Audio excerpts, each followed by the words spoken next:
Found ourselves raging at a referee's decision at some stage. This feel familiar? That is an absolutely shocking decision. They've got a case in that it was a bad decision. It's such a poor decision. Yeah, I think he's just made a bad decision in that instance. But what does it take to get to the very top of football refereeing?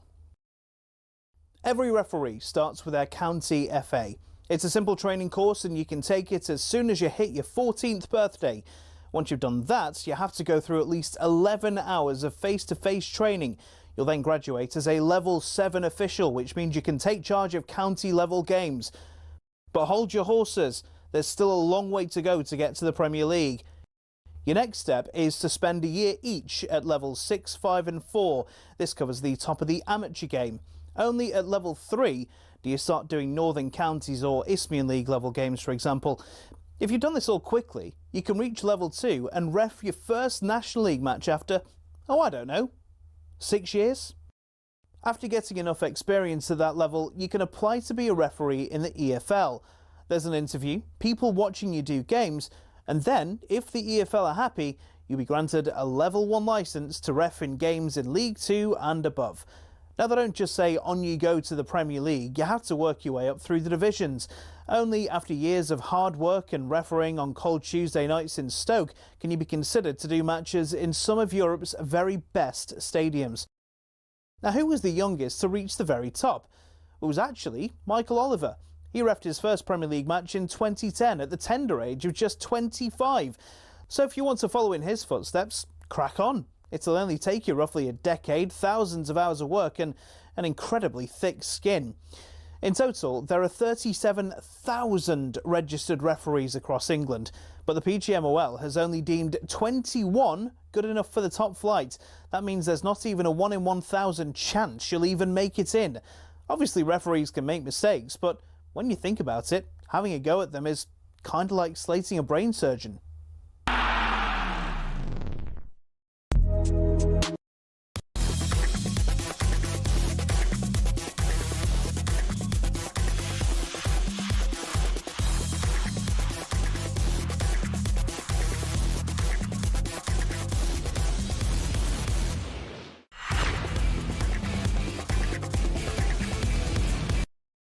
Hello and welcome to talkSPORT Goals. talkSPORT Goals is brought to you by Final One Standing, new from William Hill, 18+, gamble-aware.org. Terms and conditions apply. Let's see if we remember how to do this. It feels like we're starting a new season again, doesn't it? It's been a couple of weeks off with the international break. Of course, we had the FA Cup, didn't we, this weekend? But I can tell you that talkSPORT Goals is well and truly back, and talkSPORT Goals is back with a bang. We have got lots of shows between now and the end of the season, and we cannot wait for this evening, taking you through watching all of the action with you. You might have, I don't know, you might have the game on the TV possibly. You might have talkSPORT Goals on your laptop. You might have talkSPORT Goals on your TV. Who knows? Hopefully we can keep you entertained over the next couple of hours with some good opinions, with a little bit of fun. It's just a bunch of friends watching some football. I am your host, Sam Ellard. I'm not sure I've got all emotional. Like, this is like the last ever show we're doing, isn't it? To my right-hand side, it is Abby Summers. My left-hand side is James Bayliss. CJ the Dudaguna is supposed to be here. He is not here yet. Why? We don't know. We will ask him when he gets in. So the aim of tonight is Champions League quarter-final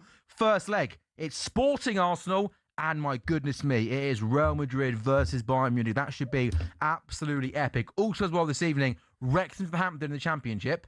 6th versus 7th. What a massive game that is. And possibly, Abby, I don't know if you want to.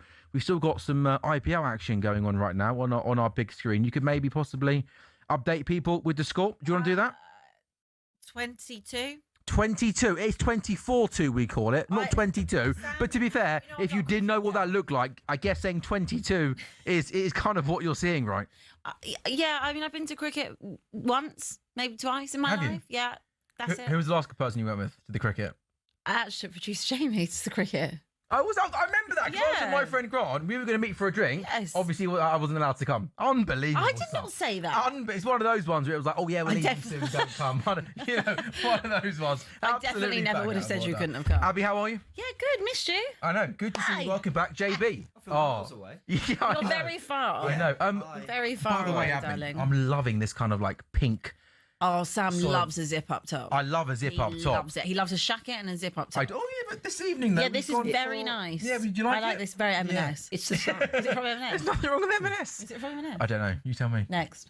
Yeah, M&S next. Primark. It's It the does sun. job, The doesn't sun's out. it? Yeah. Well, What a lovely day. I know. Yeah. I know. It's 20 taking us- degrees. I know. Gorgeous. So I went for the salmon pink, I think they call it. I think. Yeah, I love James Bayless, by the way. I love him as well. He's one of my favourite people. When he came in, his enthusiasm was like, "I'm happy to be here. I'm buzzing to be back." I was like, "Good man." Always. It has been nice today, hasn't it? The weather. Oh, it Absolutely. does make everything that a little bit better, doesn't it? Life is just 100%. so- Suddenly going out the FA Cup doesn't feel so bad when the sun's Oh, out. we'll bring you back down to earth, though, won't we? I thought I'd do it for you. Yeah. I was going to ease our way in because we have got 54 minutes until kickoff. Oh, all So right. I was going to. It's 23 degrees tomorrow. Should we? Yeah. What should we do tomorrow? Wow. I might wear a lighter shade of pink. I don't know. Yeah. Treat Or maybe don't wear it because it is quite hot outside. Or I stop wearing jumpers. at some point, Yeah. It'd be weird if you found an umbrella today, wouldn't it? Well, yeah. Shout out Jamie in production. In production, he's not in production. He is and production. Jamie and production. He is. You know, someone he is looked the after that production. umbrella for 3 months. He is the So man. yeah, thank you. I left it back in. Apparently, it's December. meant to be cold again next week, though. Oh really? I know. Not Yeah, tonight. no. Oh, you're It down. doesn't. It doesn't last. You got to wait till about July. Yeah. No. Okay. Do we go through team news then, shall we? Because we know it has been a tough couple of weeks for Arsenal. It was 4, wasn't it, Abby? It was then 3. It's now 2. Sporting Arsenal. Arsenal are at Sporting this evening. I will run you through the team news. In goal is David Raya, White, Saliba, Gabriel Calafiori, the back 4, Zubamendi, Rice, Odegaard, the midfield 3, and it's Madueke, Gyökeres, Trossard, the front 3. James, what do you make of the team? Actually, exactly what I thought it'd be, and actually exactly what I wanted it to be. I've had a lot to say about Mikel recently, but Arteta. Arteta. I think I don't know why I called him Mikel, like I know him. Also, it's weird that I asked like who you meant. Like obviously the manager, right? No, Marino being still injured. Yeah. No. I think to be fair, with the Timber injury and Capier's not quite fit, Saka's out. Look, some people will argue Downman should be in this team. Really? And, you know, the 16-year-old playing as well as he did against Southampton, you can understand why. But I think you've got to respect the task that is a Champions League quarter-final away from home in Europe. It just... Obviously, the Champions League's in Europe, but it just always... Those Champions Leagues in Europe It's not in Africa, is it, right? are tough. But I think you've got to respect that. Okay, fair play. He looked great against Southampton. Much better than Odegaard in the 10. Much better than Madueke on the right. But it's still a big ask to chuck him into the deep end. So I think it's right that Madueke gets the nod. And again, with the injuries that you've got, did the rest of the team almost kind of pick itself? I mean, again, I'm looking at the bench. You obviously mentioned Max Dowman. I mean, I'll throw some names at you. Was there a possibility of maybe bench. Kai Havertz in midfield, maybe? Or do you think Odegaard being the captain is the right man to start? No, it's a difficult one because in terms of players' names, there are a lot of other players. We just mentioned Dowman, Martinelli, Jesus, Havertz. There's always going to be Zubamendi, but it could have been Norgard. But the reality is Mosquera could have been at right back instead of White. But a lot of these players didn't cover themselves in glory in the cup game. Ben White had a stinker, didn't he? Absolute stinker, but Mosquera gave the ball away a few times at centre-back, although he also saved us when they were through on goal once. So I think it's one of those where no one, I think, knocked on the door enough for Arteta to go, yeah, I'm going to move away from my trusted group. And whatever we think of some of these players who are in and out of form, Trossard has largely been our form attacker this year. Gyökeres has been scoring goals for fun in 2026. That's kind of gone under the radar. Noni Madueke made a... What's that face right? I didn't say a word. He has been. He's been... We could all stack pads against Spurs and, yeah. Well, he sent Sweden to the World Cup. But he's doing his thing, Gyökeres. Madueke came off the bench against Leverkusen, made a massive difference. And I think the one thing he does, he beats fullbacks for fun. We'd like the end product to be a bit better. Odegaard, I think some fans were really praising him in the Southampton game. I wasn't quite there, but I agree that there were signs of encouragement-ish. And it was his first game back. So, yeah, honestly, no complaints about the 11 from me. Where are you at then in terms of kind of, just all-round feeling really then going into kind of the last, 7 league games, is it? Obviously, Champions League games. We know the City game was tough. The Southampton game was probably a real surprise.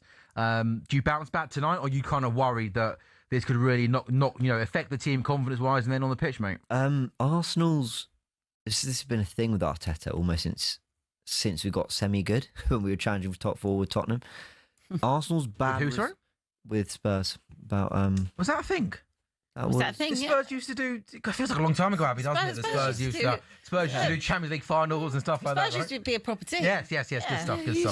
Yeah, not that long ago. We used to fight for the same spots. Yeah. But they had a good time where they used to be looking down their nose at you in consecutive We seasons. did. We had. They had a I remember. About a 7-year for a period. couple of years. About 7 Was it years. 7 years? 6, 7 years. 7 years finished above us. I think it was actually. It was, yeah. That was a dark time. I need to remember that whenever Good I'm being times. critical of the manager. I need to remember that. But sorry, what was your question? No, my question was after. Have a pen, please. Yeah, of course you can. Yeah, try and be prepared next time, Abby. My question was, as we say good evening to CJ, the dude. How you doing, my friend? Hello. Good to see you. Hi.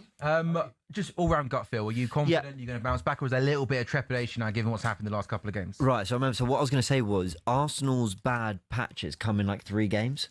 We tend to do like a 3-game stint thing, or 3. So you're losing games. tonight, basically. Well, no, that's what history says. I actually think we're going to respond. I think Southampton was so bad, and I think while Mikel Arteta does the whole, I'm not gonna kill my team. I'm gonna praise. I'm gonna defend them. Look what they've done these last 9 months. I think the Amazon doc, albeit it was years back and it was a different group, I think it showed that when he does really need to lay into the team, he will. That was a worse team with worse expectations going for far less. And he had a lot more to say to them than he supposedly does in the media now. So I think he'll have got stuck into them. It's a lot of changes. I mean, I'm counting, I think, 1, 2, 3, 4, 5, 6, 7 changes? 8 changes maybe from the 11 that started against Southampton. So I think he'll be expecting a very different rhythm, very different performance, and more importantly, a different application. What didn't you like in the City Southampton game? The City game, I've got a slightly controversial opinion on that. I actually think if Arteta had given that game 10 more times, he wouldn't do anything different. Honestly, I think Arsenal's game model is basically keep it tight, Havertz should take his chance, Kepa shouldn't drop it, we maybe nick the game 1-0 or it's 1-1, or maybe one of the times we hit the post, goes in the back of the net.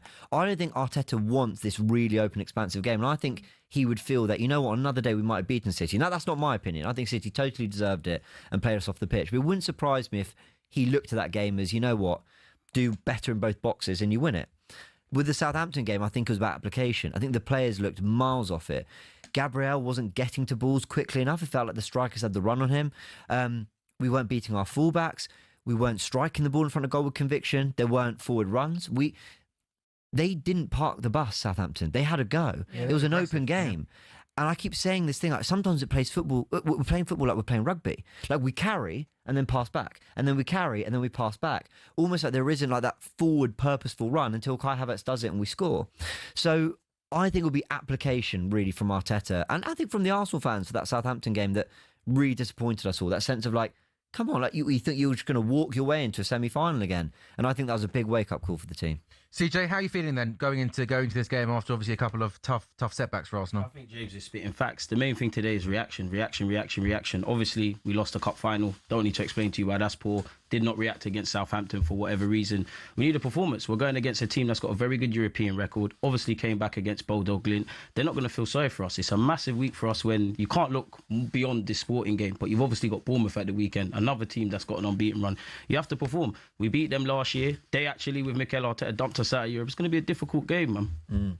Yeah, so Sporting Arsenal then is coming up at 8 o'clock this evening, guys. I should tell everyone about the epic boost then that William Hill have to offer this evening. Arsenal score in the first half is now evens. It was 4-6. Bayern Munich to score in the first half of their game against Real Madrid is now evens. It was 8-13. So some great epic boost then in the Arsenal Sporting game and Real Madrid Bayern Munich game. It is all with William Hill. You can get the ACCA boost there on all of your accumulators with 4 or more picks tonight, up to 100% boost for ACCAs of 15 legs, 18 plus. Gamble aware dog. So we get also tonight 2 games in the Champions League. But if you want to get to that 4-team accumulator, there's a big game in the Championship, Wrexham v Southampton. Port Vale Rotherham, big game in League One. Rotherham looking to get about points to move out of the battle for relegation. And there's a game in League Two as well. All with our good friends at William Hill.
Yesterday, I went to a pub and sat down with a beer and watched West Ham versus Leeds, and it was a cup tie for the ages. It was fantastic entertainment, and I think the whole weekend was a little bit like that. Sort of handbrakes off, let's just go for it.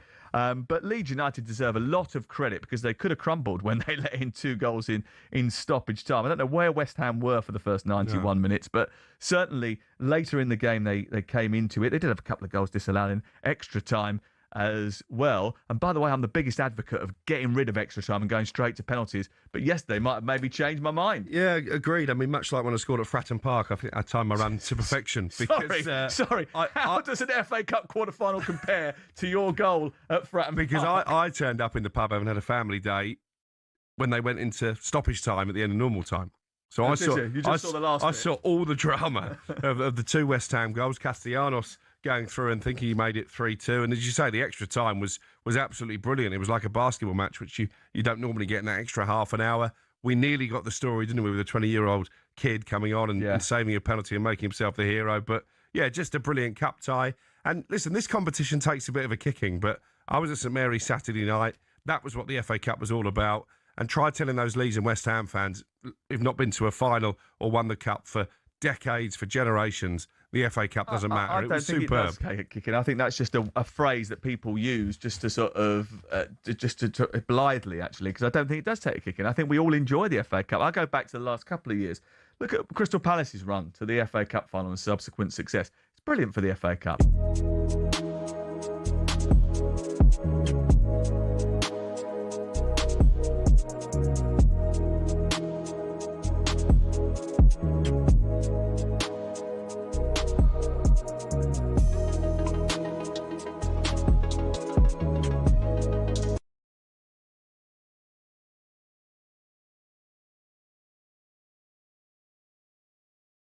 Final one standing new from William Hill, 18 plus. The Gambler Aware Dog. Terms, conditions apply. We are live on talkSPORT YouTube channel. Sam Ellard, CJ, the deluded Gooner, James Bayliss and Abby Summers taking you through what should hopefully be a fun night of football in the Champions League. We have got 2 Champions League quarterfinals in the first leg. Sporting versus Arsenal. Arsenal have never won away against Portuguese opposition in the knockout stages of a major European competition before. It's just Sporting's second appearance at this stage of the competition. The last one all the way back in 1982.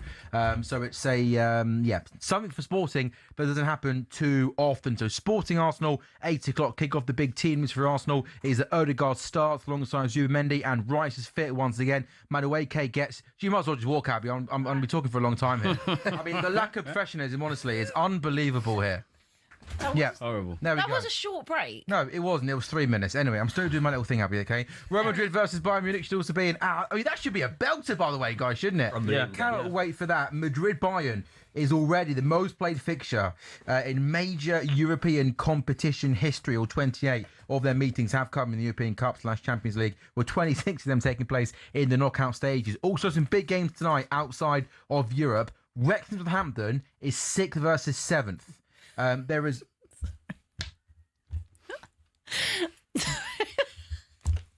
Carry on. Oh, no, go on, what's so funny? I'm obviously going to ask you now what's funny. Carry on. No, I'm going to ask you what's funny. Say Wrexham again.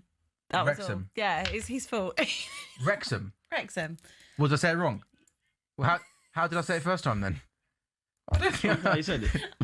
So, It's okay, fine. all right. I don't know. Sorry, Abby. Honestly, It wasn't- She, it was- she hosts one 24-minute show a week now, and she thinks she's Billy. You know what? Honestly, and she still needs an autocue as well to read. Unbelievable.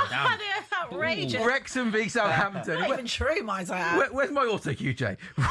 Wrexham v Southampton is 6th versus 7th in the Championship. Port Vale Rotherham in League One is a big game because Rotherham are inside the relegation zone and they've got plenty of work to do to get out of it. They've pretty much got to win all of their games. Bromley versus Shrewsbury. Bromley 6 points clear of 4th place Cambridge. They got a massive chance to go one step closer to reaching the League One if they can beat Shrewsbury at home. So a couple of games outside of the Champions League. Some epic boost, by the way, with William Hill as well. With Sporting Arsenal. Arsenal's score in the first half is evens, was 4-6. Bayern Munich score in the first half is evens. It was 8-13. Abby, are you expecting Arsenal to bounce back this evening, or can you see because I was talking to some Arsenal fans and they're like, oh no, we're not going to win the league. I'm fearing the worst, and they got a nice cushion, haven't they, on Man City? And even if City win their game in hand and Arsenal beat City, Arsenal with a better goal difference still got a 4-point lead on City, which is a lot, isn't it, at this stage of the season? Yeah, even if I think Arsenal have to win 5 out of 7, isn't it, to wrap up the league, pretty much, regardless of what City do. City, I expect City to win their game in hand. I expect City to beat you at the Etihad, and then that would be 3 points behind and you. Arsenal got better goal difference. I can't believe, and I did say this to James before we started, I can't believe the negativity in your fan base. And I get it is obviously... Everyone. It's obviously PTSD, Everything. and I appreciate that and I understand that, and I probably would be the same in your situation. But at this current moment in the league, you are 9 points clear. And even if that does get cut to 6 or it gets cut to 3, I just can't believe some of the absolute head losses I have seen from your fan base. I'm not saying you, but just generalising from the fan base. I've seen sack Arteta now, which has been wild. Since he took the job. That has been absolutely blowing my mind this week. I've just seen so much anger, and it's coming out, I think, of a place of fear, which I do understand. But at this point, you are 9 points in front of Manchester City. If somebody had offered you that at the start of the season, you'd be 9 points clear with 7 games to go. You'd be absolutely laughing. Now, the conversation about the quadruple and the treble, we can forget about those conversations now because they were ridiculous. And it's very hard for a team to win 1 trophy, let alone 2, let alone 3, let alone 4. Do you think they're ridiculous, though? Yes. Like, I think it was right to have the conversation. No, I think it's... I'll tell you why I personally, as an outsider, this is not even a hate thing, as an outsider, why I think it's a ridiculous conversation. To win the quadruple is near on an impossibility to do. There's only been a handful of teams to have done it. Yeah, no, of course. To win a treble is a ridiculous To win one achievement. trophy, specifically the Premier League, is difficult. To win 2, if you won the Prem literally. and the Champs, unbelievable. To win 1 is amazing. Now, with Arsenal, obviously they have a rich history of winning things, fine. Under Mikel Arteta, he's been building for 6.5 years or so, 6 years, whatever. They haven't achieved their goal yet. So to be sitting here when they've been second 3 times in a row, how can you honestly have a conversation about winning the treble, winning the quadruple?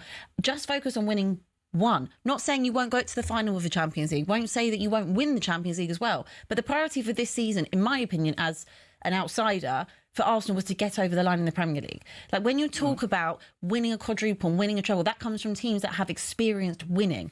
Now, when I watched and sat here with you, CJ, a few weeks ago, and we watched the final, and I say to you about the mentality, and this is where I think all of the, not you two, but the general fan base's PTSD comes into it. When you've got to the final... Just be careful here, Abby. Someone is waiting for a minute clip here to put up on Twitter. Yeah, and next thing you know, 1.4 million views later. You've probably gone, do you know what? Well, what happened there, by the way, guys? We're asking the wrong guy. Yeah.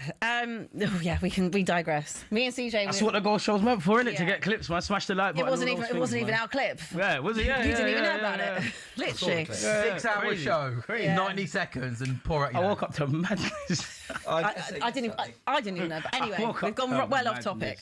What I was saying was we sat here and we watched that final together, and I have questioned quite a few times this season about the mentality of Arsenal, because it's a fair point. You haven't got over the line. So the first example of you potentially getting over the line, where you could shut people like me up and everyone else that questions the mentality of Arsenal And Football ourselves, Club. to be fair. Yeah, and yourselves, and get rid of a little bit of the PTSD of when it comes to the crunch and in those big games, get yourself over the line. And you didn't do it against City. True. You know, you had a very easy run in the FA Cup up until this point, and I said on Monday on another show, I felt that it could be a banana skin. St Mary's away. It's not easy, man.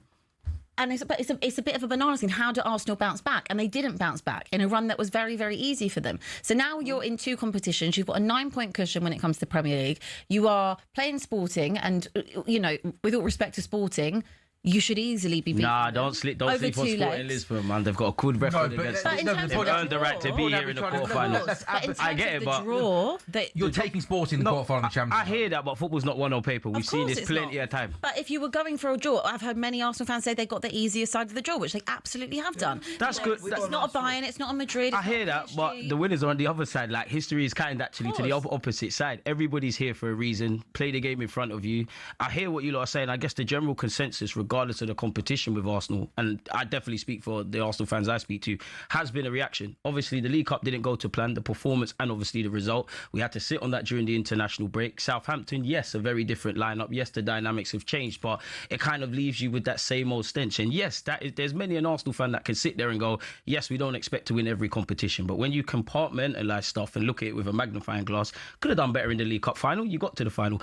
FA Cup, like Abby said, it can be a banana skin. We could have put our best foot forward. If you did offer many an Arsenal fan in August at this particular time, would you like to be in this position? We'll take it. Obviously, we just need to put the left foot in front of the right and just take every game as it comes, man. There's many twists and turns and bumps and bruises. Like I do admit, I think we need the Premier League of them all. If I was picking for myself, I would say the champs because we've never done it. But because of everything you've probably spoken about on this platform, the Premier League is everything. Yeah, and James has never seen a team win the Premier League, though. No, I haven't. Have you, CJ? No. Yeah. Oh, you have? He wasn't watching football them No, times. James has. Self-admittedly. No. Oh, I thought we were talking about from an age standpoint. No. No. Oh, Well, no, right. How young do you think James is? No. 2006. He's a wise man. No, because we both remember We made chuckled, the didn't we, joke. as a joke? Because you Remember said last time. you said you never. Yeah. And we said I was you were laughing. alive in 04. Yeah. Yeah, well, But he was. said because he didn't like football then, yeah, he hasn't yeah. seen it. I Which got was into it when I was 10, 11, I think. Yeah, but to try and explain a little bit what Abby's saying about the head loss and the frustration, let me speak for myself and not for Arsenal fans, because I can already hear a lot of people go, no, that's not how I feel, but maybe this will relate to some. I think there's an element of, we're top of the league, we've been competing on all these fronts, we're scoring, I think, the most goals in the league. I think we have, actually, or maybe at least second City. We're up there for What? open play chances as well. Why does it not is feel mad. like that? I think that's what it That is. is- Like, Liverpool fans last season, Sam, like, you had blips, you had moments, that the last minute equaliser, Tarkowski, the 2-2 at Villa Park, getting knocked out by Plymouth, the PSG disappointment. But it felt, even the Newcastle final, very actually similar seasons in a weird way, but it felt like Liverpool riding a wave and enjoying it. Why are Arsenal fans not? Now, it could be because is it something that's similar to the style of football you're playing? and I think it comes down to that. I think it comes down to the 90 minutes are not that enjoyable. Now, the thing is, I'm actually going to defend Arsenal. I think we play a brand of football that is really tailored to what the Premier League requires right now. I think we are doing almost kind of what we have to do, but it's not pretty. But on something you just said about why Liverpool found it easier, you forget that team that Arne Slot inherited had They got over won the line plenty of everything. time. It had won a Premier League. It had won a Champions League. It had won FA Cups, Carabao Cups. He didn't come in and change anything. All he did was He tweaked a few tweaked minor things, He to be tweaked fair a to squad that was already together. You haven't got over the line with this squad. You were in a So different do you think stage it's to just Liverpool. a pressure thing? Do you think it's just a we have to do it? Because I massively think it's a pressure thing. I think it could be that, but then I also think you ask Liverpool fans how they felt, February, March, April last year, they were probably still feeling, okay, actually it's kind of won by then. It was Maybe wrapped December, up. December, January. You'd have to ask about when you they were fighting still would have City. felt a sense of like pressure, whether you'd done it before or not. And as we talk about that group, I mean, that group was quite different. McAllister, Gravenberch, they hadn't done it. Nunez hadn't. Rest in peace, Jota had. No, he hadn't won a title, I don't think.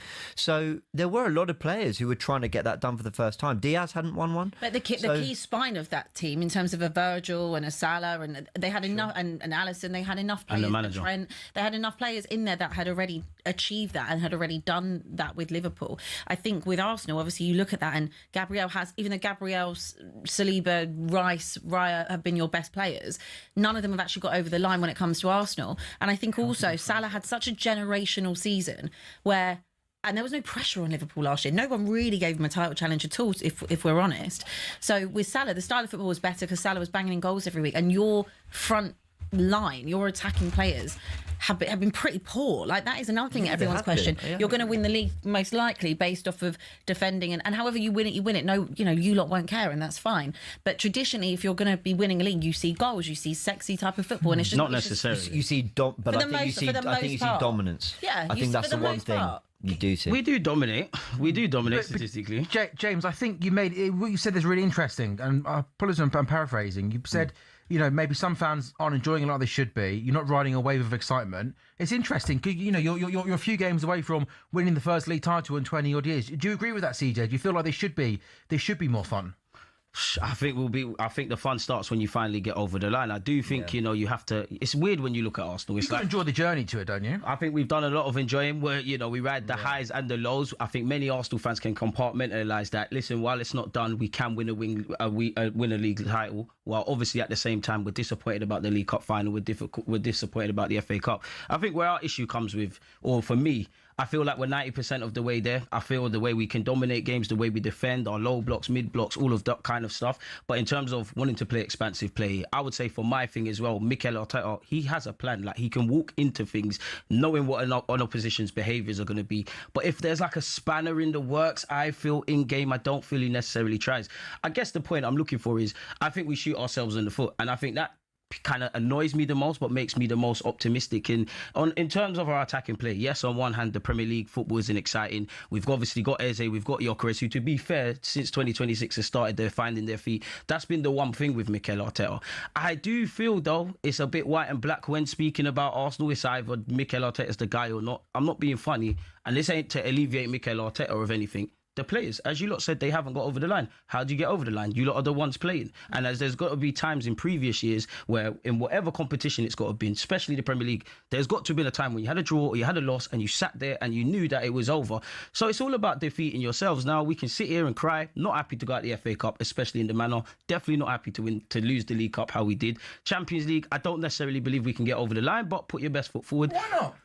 I think for me to genuinely believe, I need to look around at my attacking players, because there is an element of, yes, it's about tactics and all of those things, but there could be a minute in a game where you just look to, historically, Real Madrid have had the Vinicius Juniors of this world. I don't necessarily see that. I see my boys, I think they've really got a willingness. There's not that world-class player in this Arsenal team from an attacking point of view. I mean, if we do have world-class players, they're not playing to their standards, isn't it? Bukayo Saka hasn't quite hit the heights this season. I do feel when you sit there and Gyökeres and Eze, as I just said, they've kind of turned their season around. But we've criticised kind of Gyökeres' start, right? The same with Eze, to be fair, the same with Saka. And I'm not trying to say it's just Mikel Arteta, but if you can name about 5-6 Arsenal attacking players, that's got to be a question the manager's got to ask. That was a question that was there last season.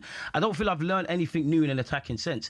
And I look at the statistics. You look at us from open play. You look at the goals. You look at statistically how the low blocks that oppositions play. You look at how high our line is. It's not that we can't do it. It's just one I don't have the answers for. I'd love to sit down with some red wine and ask Mikel Arteta why that is the case, because some of it is what James was saying. It is kind of the league. But then I look at players. I look at Rice, especially when he's starting to get goals. I look at Zubamendi. I look at what Eze was at Crystal Palace and elements at Arsenal. I think Gyökeres is a limited striker, but you can get a lot of limitations out of him. I don't think this should be an issue. It feels like we've done 90% of the job. It's just that 10%. But I do think we forget how much the players are the ones out there. They're the ones. Obviously, Mikel Arteta can give as many a team talk as he wants, but when he leaves the room, you've played Sunday League, it's down to them. Obviously, you look at the Invincibles, you could turn and you can look at Vieira, you can look at this, you can look at that. How much of it is actually the players need to do their jobs? I think that's an underrated point.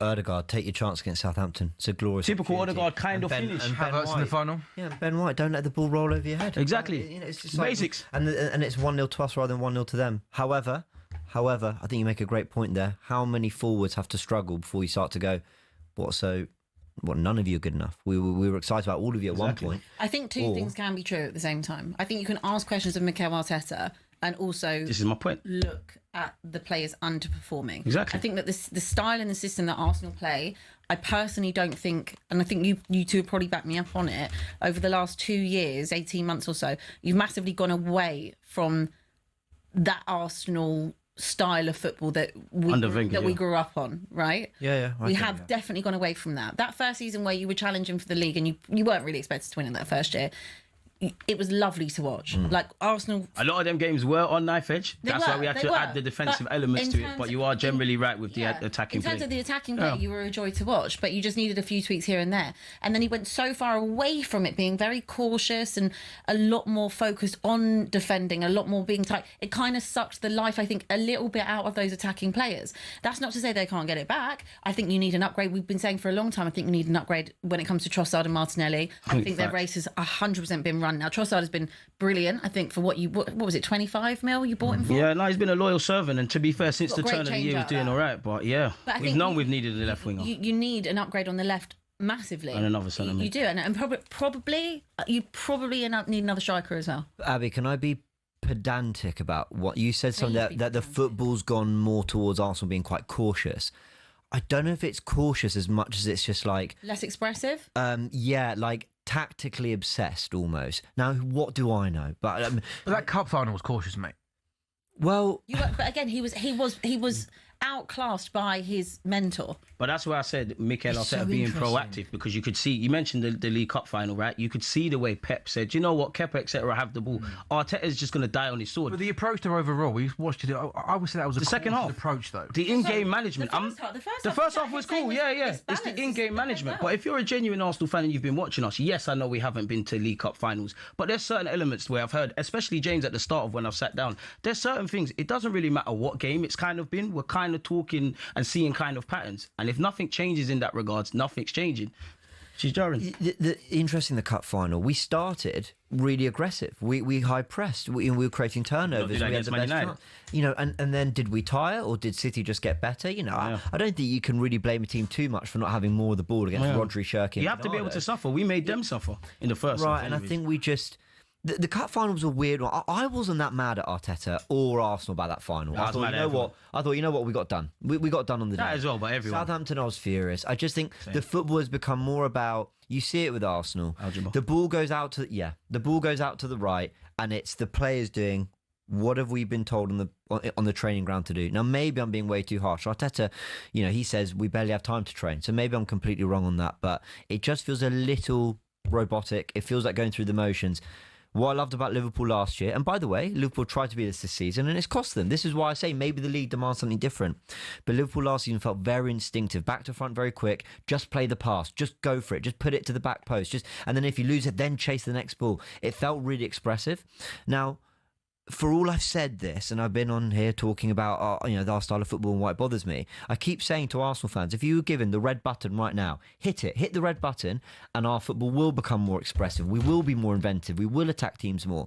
I wouldn't hit the red button. I wouldn't do it, for all I've complained, because it's what's got us to here. This is what's keeping you safe. But what if that's the difference of getting you over the line? Yeah, but that's the 10% that needs to be reinvented, whether that's Mikel Arteta, you know, you mentioned Salah, where Salah had an interview where he spoke about Slot. He said, let me stay further forward and I'll look after you in that regards. That is something I wish we'd done because of our defensive ethos, 2, the way we press from the front, 3, how our midfield and how organised we are off the ball. And then obviously, last point would be the monsters we have. You've got Declan Rice in midfield. If you're lucky enough to get past him, you've got Saliba, you've got Gabriel, which is why I always say we shoot ourselves in the foot. And it's something for Mikel Arteta. Everybody looks at us and thinks about the 2022-23 season. Granted, the football was expressive. We never saw an inverted left back like Zinchenko and Gabriel Jesus. Everyone likes to forget in them games there in that season, there was a lot of games that were on knife edge. So I don't knock Mikel Arteta, kind of tying into what James said, of like being off the ball and whatnot. But I don't know if it's him. He's got to promote his players to find solutions, or he's just got to, I know I hate this cliche, but put the handbrake down a bit, because you do look at an Eze, you do look at a Saka. If everyone's at their pump, we should be doing a lot. Everyone talks about these people are underperforming, but I've seen a lot of systems where attackers overperform, really, like limited players. They go and sign for another team. You don't really see goals, but you see them as merchants, sort of thing. So that is where I mean by I do think we shoot ourselves in the foot. But I'm with James. I probably wouldn't press the red button. It would probably be, if I could have a conversation with Mikel Arteta, what's going on? Over a glass of red wine. Over a glass of red wine, and obviously put the handbrake down, and also for the players, because what James was saying there, it just made me think about, ironically, in this competition, Real Madrid. Everybody knows Rice scored a screamer, but there was one of the free kicks where he said, the guy with the set piece coach was saying, put it in the box. He said, no, I felt this. I'm going for this. It's that element. I don't know if Mikel Arteta has to tell them, or I don't know with this whole leadership group, if players can take responsibility on themselves. Either one of the two. It's got to change, isn't it? And I think then we have to go to a break. I was going to say, I think that's a prime example of when you've got Nicolas Jova and probably Mikel Arteta always erring on the side of caution, it does take the expression and kind of artistic license off of the players. Whereas you want that. I've seen that with my own team over the years. When it comes to fine margins in comps like this, you need a bit of magic. And I think sometimes, not that Arsenal lack that, because they've got it in their team, in their squad, but I think that probably where you said, James, like the over tacticalness of Mikel Arteta and the cautiousness and the pragmatism, sometimes it can suck that out of the team, which is a shame, because not for me, but in general, it's a shame, because you look at someone like Bukayo Saka, who I'm sure is knackered because he has carried Arsenal for years and years and years to get to this point. You don't get to see them flourish at this point, but you need to sometimes just take the handbrake off. We've been saying that all season. Will we see Arsenal take their handbrake off tonight in Portugal? 20 minutes away from kickoff. Sporting Arsenal, Madrid, Bayern. We're eating good tonight.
Liam Rosenior revealed that Chelsea's Enzo Fernandez had been suspended for 2 games, one of them the Port Vale game, for crossing the line with comments he made about his future. Remember, after Chelsea's exit from the Champions League, he was asked at Fernandez if he'd still be at the club next season by ESPN. He replied, "I don't know.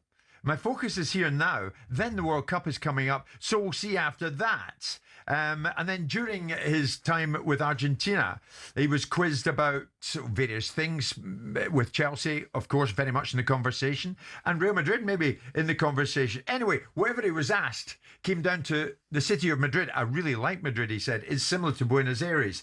He was then questioned on whether or not he would consider living in Madrid, and he said, "Yes, of course." Anyway, he was banned for a couple of games. This was Liam Rosenior on that. Firstly, as a character, as a person, as a player, I have the utmost respect for Enzo Fernandez. What he's achieved in his career, the player that he is. He's frustrated because he wanted Chelsea Football Club to be successful this year. He still wants that, and we still can be. In terms of the decision, I've said this from day one, it's not all about just me. It's not all about the sporting directors or the ownership or the players. We are aligned in every decision that we make. So it was a joint decision. And saying that the door is not closed on Enzo, that's very important. It's a sanction. You have to protect, especially this football club. This is a winning football club with traditions of success. You have to protect that culture. And I think in terms of that, the line was crossed in the international break.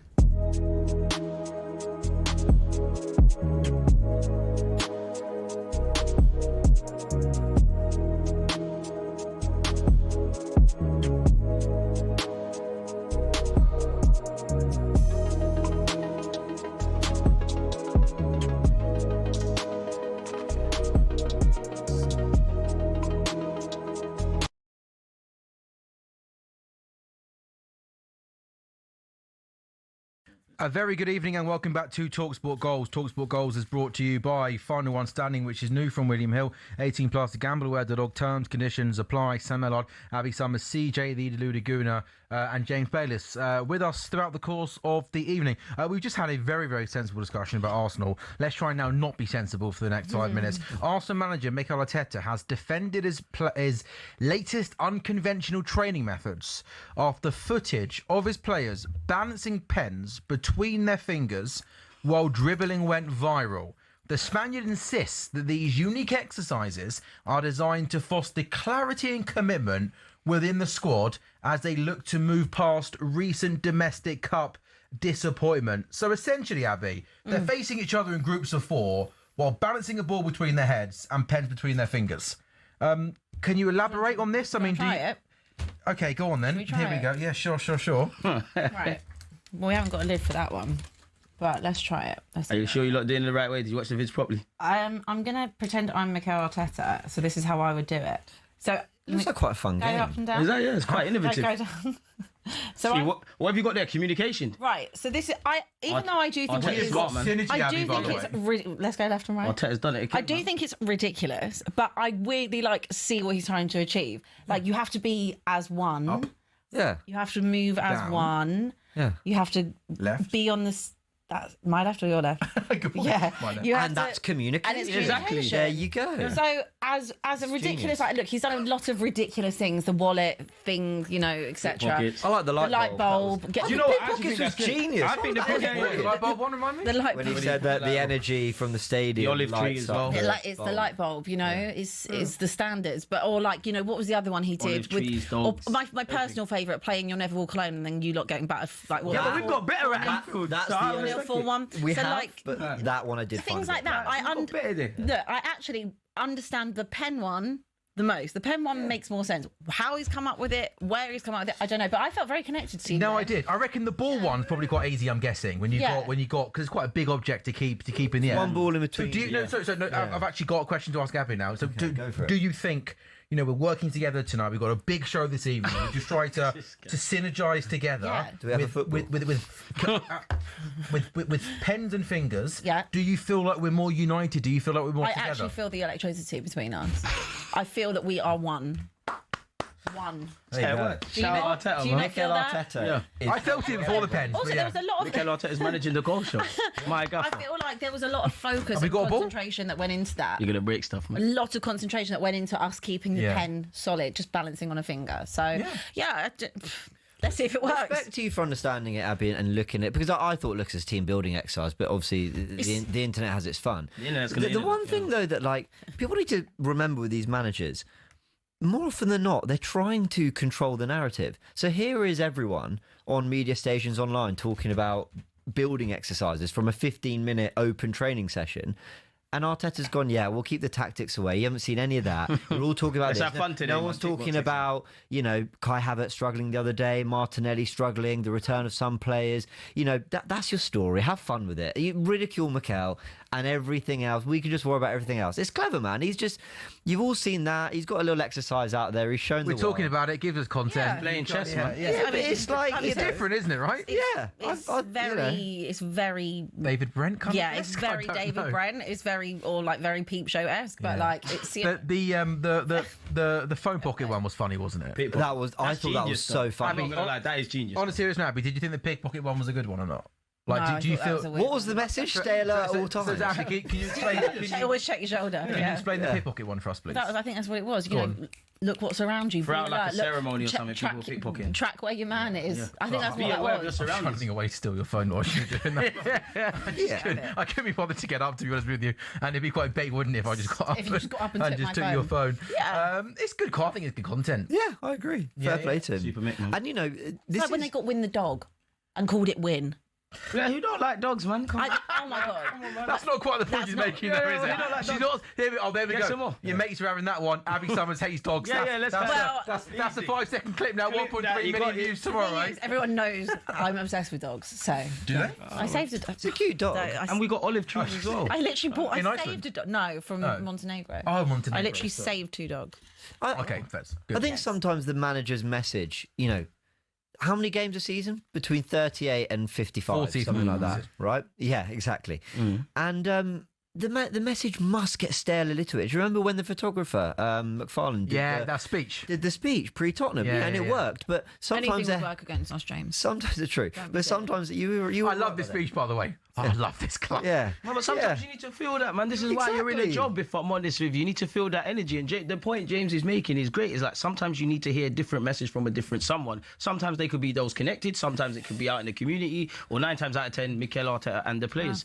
Anything in the pursuit of greatness. Like we're trying to get over the line, Me innit? and Sam could do it. Yeah. We're desperate for a new voice. Desperate. In our room. We just, Desperate. Maybe Jamie, man. The same voice Start is the show, so man. tedious, so whiny and Bristolian after a while.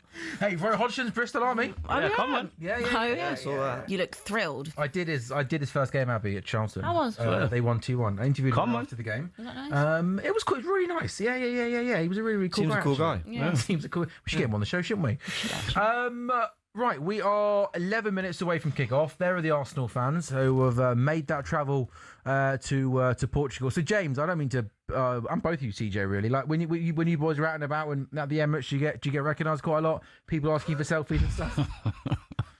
Just trying to be All better the than I was time. yesterday, No. man. Get 1-2 bits of love. James is a star here, though, man. No, far from it.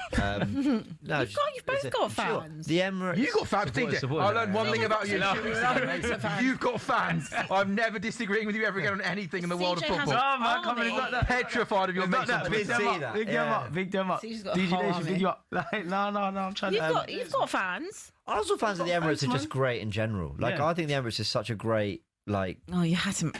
I meant your. No, the Emirates No, is the Emirates is The a carpet. great... Yeah. It's a great stadium Sam, to the visit. The Arsenal. Great fans. I think it's a great play. No, do you know what? So Yeah. Arsenal now have a good atmosphere at the Emirates, and people still try and take the mick out of them. Yeah, we do have But a good there's those lads, isn't there, behind the goal that try and make an atmosphere. Oh no, that's cringe. You can't do that. Well, make your mind up. Which one's Yeah, it going to they be? hate on everything. You know what I mean? You can't win. You can't win, can you? But yeah, gotta try. people are lovely, and that you do have an army. Yeah. You do. You No, I don't. absolutely do. 1.3 million of them he's got. Have you got an army? Yeah. talkSPORT Goals is back in a couple of minutes' time.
Liverpool captain Virgil van Dijk has apologised to the club supporters and said his side gave up after they were knocked out of the FA Cup by Manchester City at the weekend.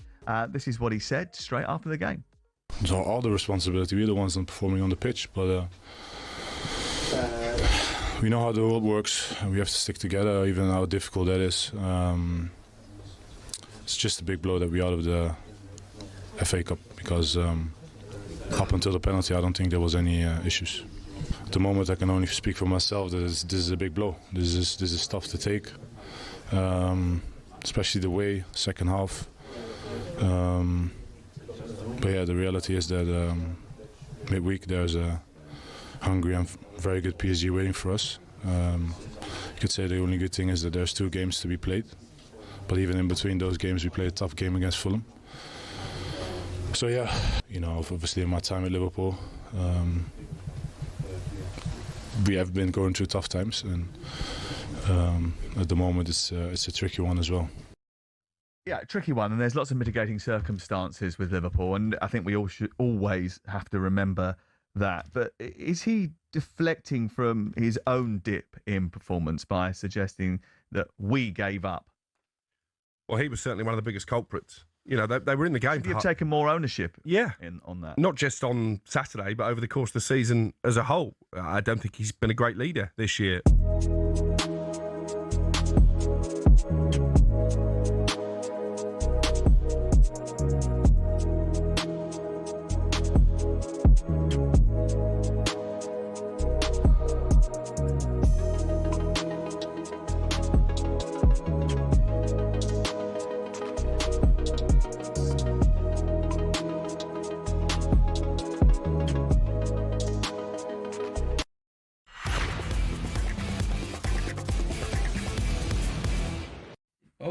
Hello and welcome back to talkSPORT Goals. It is brought to you by Final One Standing, new from William Hill, 18+. GambleAware.org. The Champions League is back this evening. We have got 2 cracking games to bring you tonight. What? I thought the synergy was there after Pengate. We're so in sync. We are so in sync. Sam Ellard, Abby Summers, CJ the Deluded Gooner, also known as CJ Needham, isn't it? Yeah. Why did you call yourself Deluded? I feel like we've done this before. Secret. I don't think I know the answer. I think it's a great name. But he's actually not that deluded. You either get that or you so are. You should see the talkSPORT comments as long as they're talking, man. Don't bother reading the comments. No, I think it's genius. I love it. And you've had it for a long time. But there are far more deluded gooners than you. Yeah, but that's what's genius about the branding. Yeah. I would love to say I thought about it like that. I'll take all the credit, but there weren't that much. How old are you, mate? If you don't mind me asking. 31 next Monday. 31? Yeah. Oh, next Monday? Yeah. Happy birthday for next Monday, mate. What are you doing for your birthday? I don't know yet, man. I'm just getting old, man. I just want to go sleep, to be fair. I don't want to do nothing like. It's my 30th in June, by the way. You're all invited. When it, I'm going to pick up up in West Hampstead and just have a couple of drinks. I don't like that. Alice House. Possibly, yeah. Gosh, fine. You'll see some old faces in there, won't you? Yeah. Alice House, yeah. So we got Bolly. We haven't even spoken about Madrid Bayern. What we expect tonight from Madrid? My goodness me! Like surely there's going to just be goals in that game on talkSPORT Goals. Disrespected that game. That's a serious game. What was the statistic he said about most played fixture? Yeah, and it's two European heavyweights. Yeah, this is going to be a great game. I wish it wasn't on at the same time as obviously my club. Yeah, we should. Amazing. Yeah, absolutely. So again, Madrid, Bayern, Sporting Arsenal, both 8 o'clock kickoffs this evening. Also a reminder, by the way, Wrexham vs Hampton is a massive game in the Championship.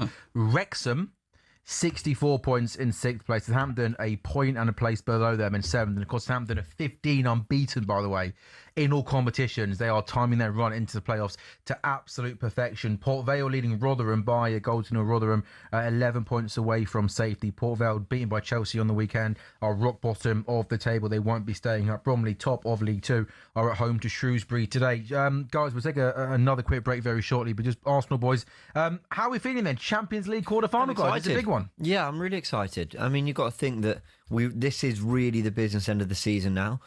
Sporting will be tough. Tonight is going to be a really tricky game, but I am backing us to get to a semi-final. And then you're looking at back-to-back semi-finals of the Champions League for the first time in our history, and we are in control of a title race. So, yeah, I'm feeling excited. For all the negativity of the last few weeks, we can do something special this year.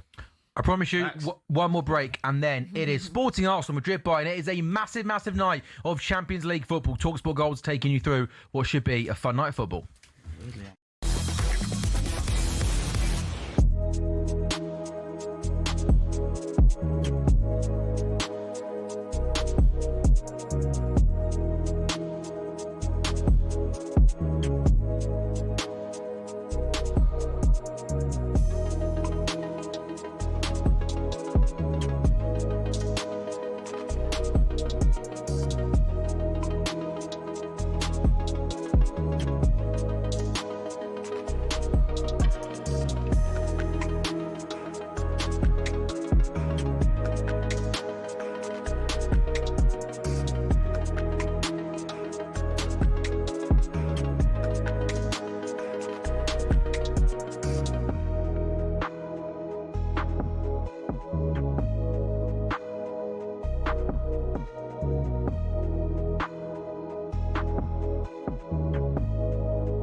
Manchester United fans, well, I don't think they will be gobsmacked. I think they'll be pleased for the guy because Harry Maguire has got himself a new deal at Manchester United. Alex Crook, good morning. What can you tell us?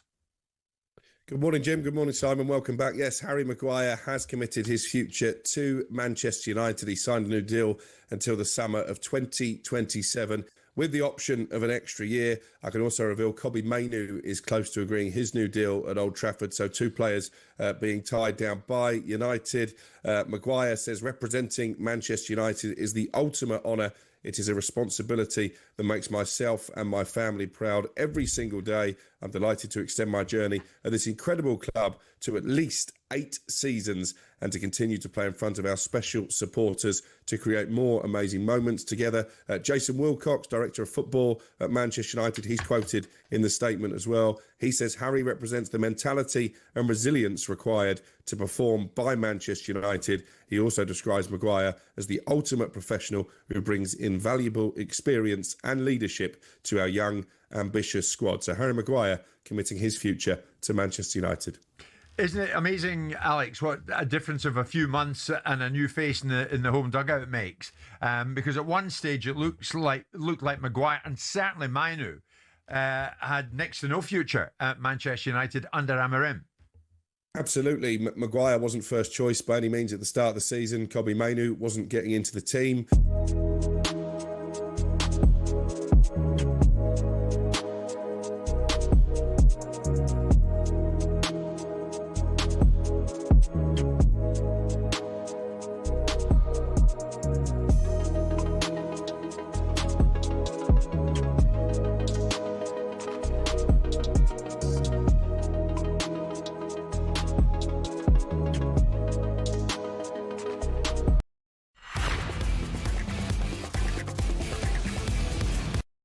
Hi there, this is talkSPORT Goals brought to you by Final One Standing. It is new from William Hill, 18 Plus. Gamble with the dog. It is terms and conditions apply. Sam Ellard, Abby Summers, CJ, Didier Laguna and James Bellis. We are live on talkSPORT's YouTube channel and we are on your smart TVs this evening with you through until the conclusion of the games this evening. So around 10 o'clock, 10:15, we have got some Champions League quarter-final first legs about to get going. Arsenal are in Portugal to take on Sporting. Arsenal have been eliminated from 5 of their 8 Champions League quarter-finals. However, they did, of course, beat Real Madrid at this stage last season. I remember watching that game with you, CJ. We were in that you could not get excited about those two incredible Declan Rice free kicks. So Sporting Arsenal is about to get underway. In terms of the Arsenal team this evening, I'll run it through one more time for you. Raya in goal, White, Saliba, Gabriel Calafiori, Zubimende, Rice starts, he's fit, Odegaard, Madueke, Gyökeres, Trossard. I'll tell you one more time the epic boost from William Hill.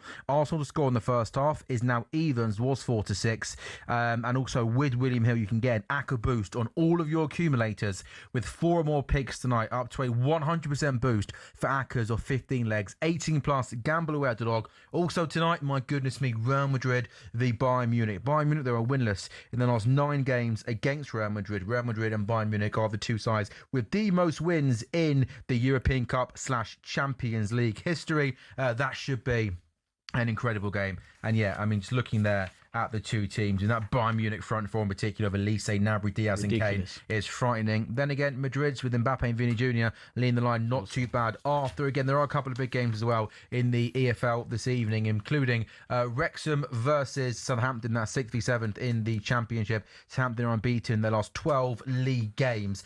Port Vale, Rotherham, Port Vale leading Rotherham by a 0-0. Both these two teams are in the bottom 4, which is relegation zone of the of League One.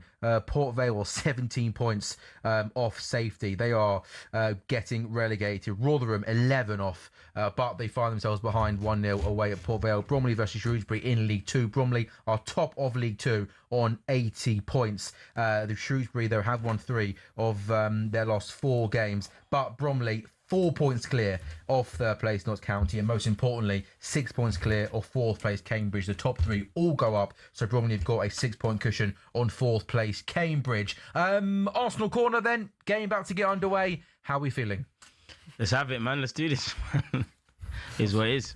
Fair enough. When you said Arsenal corner, I thought the set piece jabs are coming in early, aren't they? I thought that was suave. Well, I'm excited for this. I'm excited for this. Bayern just had an early chance. Lima just sent one over the bar against Real Madrid. High aggressive press from them. I tell you what, I'm all Arsenal. I'll be fully focused on this game. It's testing my love for football, how much I want to keep an eye on this one too. But yeah, huge game. Come on, Arsenal. Let's just try to build the momentum we need. When City went and won those multiple trophies and did what they did, they always spoke about momentum being huge. And, you know, you can go out of the odd cup competition. You know, things can happen in football. But let's not make this a trend. Let's not make the momentum the wrong momentum now. Big night. Facts. Need to react. React starts tonight, man. Also, what's going on, by the way? It's 8:03. Horrible. And the game hasn't even started yet. Game's gone. I know. Is that, well, yeah, I mean, is it one of those ones where the referee's pointing to remember the us? charges batteries and what? Yeah, well, I hope so. Yeah, we don't want to start off with a moan, do we? But you can if you want. Well, I don't know. I just think if the game's advertised to start at 8 o'clock, it'd be ideal if the game starts at 8 o'clock. It doesn't. I wouldn't disagree. It starts at 8:03 and 30 seconds. Sporting versus Arsenal has just got underway then in the Champions League as Vinny Jr. comes down the left-hand side for Real Madrid. Really well finished. Abby, when you watch Bayern and Harry Kane, like, do you still sit there and think, oh, I miss you, Harry Kane? Or is it kind of just, you know, Sam, a few years on now is kind of, you know, I've got bigger things to worry about? I've got bigger things to worry about, but do I sit and think that I miss Harry Kane every day of my life? Oh, okay, fair enough then. Every day of my life. I want nothing more than for Harry Kane to win a Ballon d'Or because he deserves it. Oh, yeah. He absolutely deserves it. I think he's a genuine shout for it this year. I want him. Obviously, they'll win the Bundesliga. Obviously, I want them to win the Champions League. I mean, obviously, if England could, you know, win the World Cup, unbelievable. But I think, you know, winning the Bundesliga and winning the Champions League, Harry Kane is, I think, is so incredibly disrespected. I really do, and I think that's probably from playing for Tottenham for as long as he did. But he's an unbelievable footballer, unbelievable. He somehow seems to get better every single season, which feels almost impossible. He deserves it. That's why I never held it against him when he wanted to go to Bayern. I was like, he deserves to be somewhere where he can win proper trophies, he can win accolades. Like, he always said he would stay at Spurs as long as they were moving in the right direction. And as you can see, lads, clearly hasn't happened. He left at a good time, didn't he? He knew what was coming. Of course. I don't think anyone knew this was coming, but look, Tottenham never ever matched his ambition on the pitch, and I never ever begrudged him for wanting to go and do that. And fair play. Like, I think he deserves to have a Ballon d'Or. Harry Kane is unbelievably good, and you know, like left foot, right foot, head, everything. Yeah, no shade at Tottenham when I say this, but had he been putting the exact same performances just for a team that had won even just one league title or maybe a couple extra trophies, I think maybe be put in even other conversations to what he already has been being put in. But what conversation is that? Because I do still think he's in the conversation of, you know, best centre forward in the world, one of the best players in the world. No, I don't even think people put him. Well, yes, I think he's one of the best Premier League strikers ever. And I don't. 100%. That's a game. But is he not like? I think people quite quickly. I might be right. I don't really engage in these combos too much, but I think people quite quickly. Do you want to change the conversation, James? No. I just mean.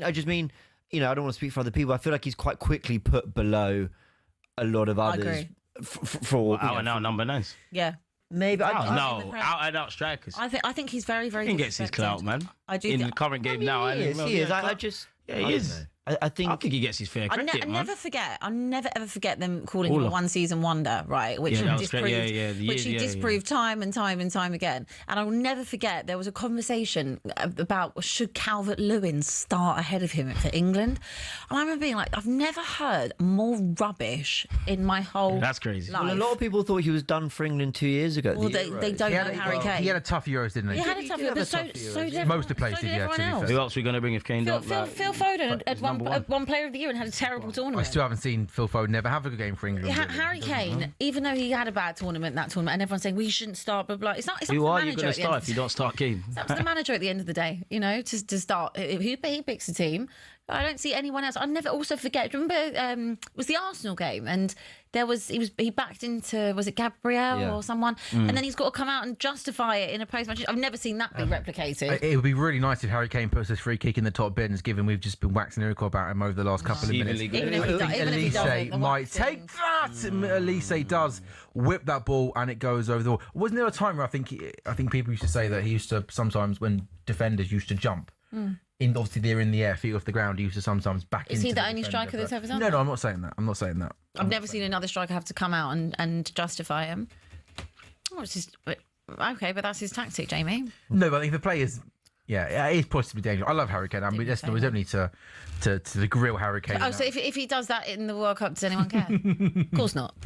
I do think he's got a dark art in him, but every footballer has a dark art in him. Sure. I think what I mean is now people are entertaining the idea of Harry Kane winning a Ballon d'Or, but maybe for a long time. Which is crazy. He's been doing it for 10 years. Yeah, I think what he's doing at Bayern this year, but I actually think he can have a real shot at the World Cup. Weirdly, for the performance they've been putting in, I actually think Thomas Tuchel just knows how to navigate tournament football well, or just knockout football. Generally. Knockout football, yeah. So I think if he can win the Champions League with that Chelsea team, he can win the World Cup with this England team. I think if he just wins one of the Champions League or the World Cup, Harry Kane just one, by the way. But if he does, I don't think he has to win both. No. But if he wins one of them, scoring the goals he's scoring, playing the level he's playing at, I think he could easily do it. Who's his biggest challenger to it? You're looking at Yamal?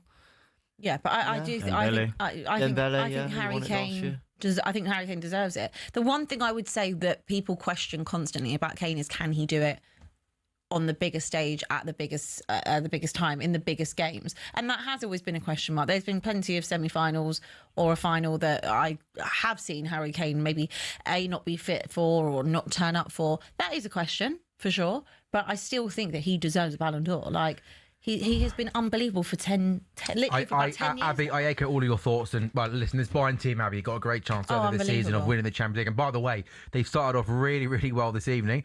There's Michael Oliver, by the way, refereeing Real Madrid versus Bayern Munich this evening. What a massive game for him this evening. But Bayern have really, really started on the front foot. They've been really, really aggressive. And Sporting are in here, through on goal, off the bar.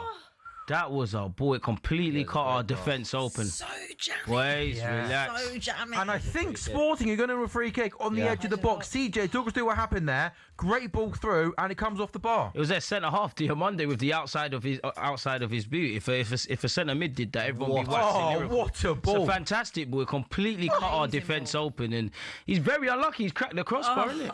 You know what that First means? big chance of the game. Tell us. Arteta's going to sign him. Raya just got two. To be fair, we've been linked with two fingers on that. Look at this. Yeah. Oh my word. Yeah, that as well. He actually got a touch on that. Nice to see Raya go. Yeah, that, by the way, was one of the best passes I've seen from a centre back. I think that was. You're right. Outside of his boot, way in his own half to set the attacker through. And did Ray get fingertips on that? Yeah, he did. Did you see the Yamal pass against Atletico the other day? Nasty and a nutmeg. Nasty. I mean, I tell you what, when a player can pull that off with that much power, that much precision, there's fewer better confidence skills as well, man. Sporting have started the bet here. Arsenal have tried to move the ball around a little bit, but keep losing it in midfield, and the best chance has gone to Sporting. And they've got a free kick now, around 25 yards out, what we calling that, on the right-hand side. The right footer and left footer are starting over it. Arsenal just haven't really managed to settle yet. Still very, very early stages. 7 minutes gone. Sporting nil, Arsenal nil. Also still goalless in the other game in the Champions League. Real Madrid nil, Bayern Munich nil. What a big opportunity though. This is for Sporting. Free kick right into the wall. That was not a particularly good free kick. And then the shot from distance. They're on it. Comes back in, and it goes onto the roof of the net, Abby. Yeah.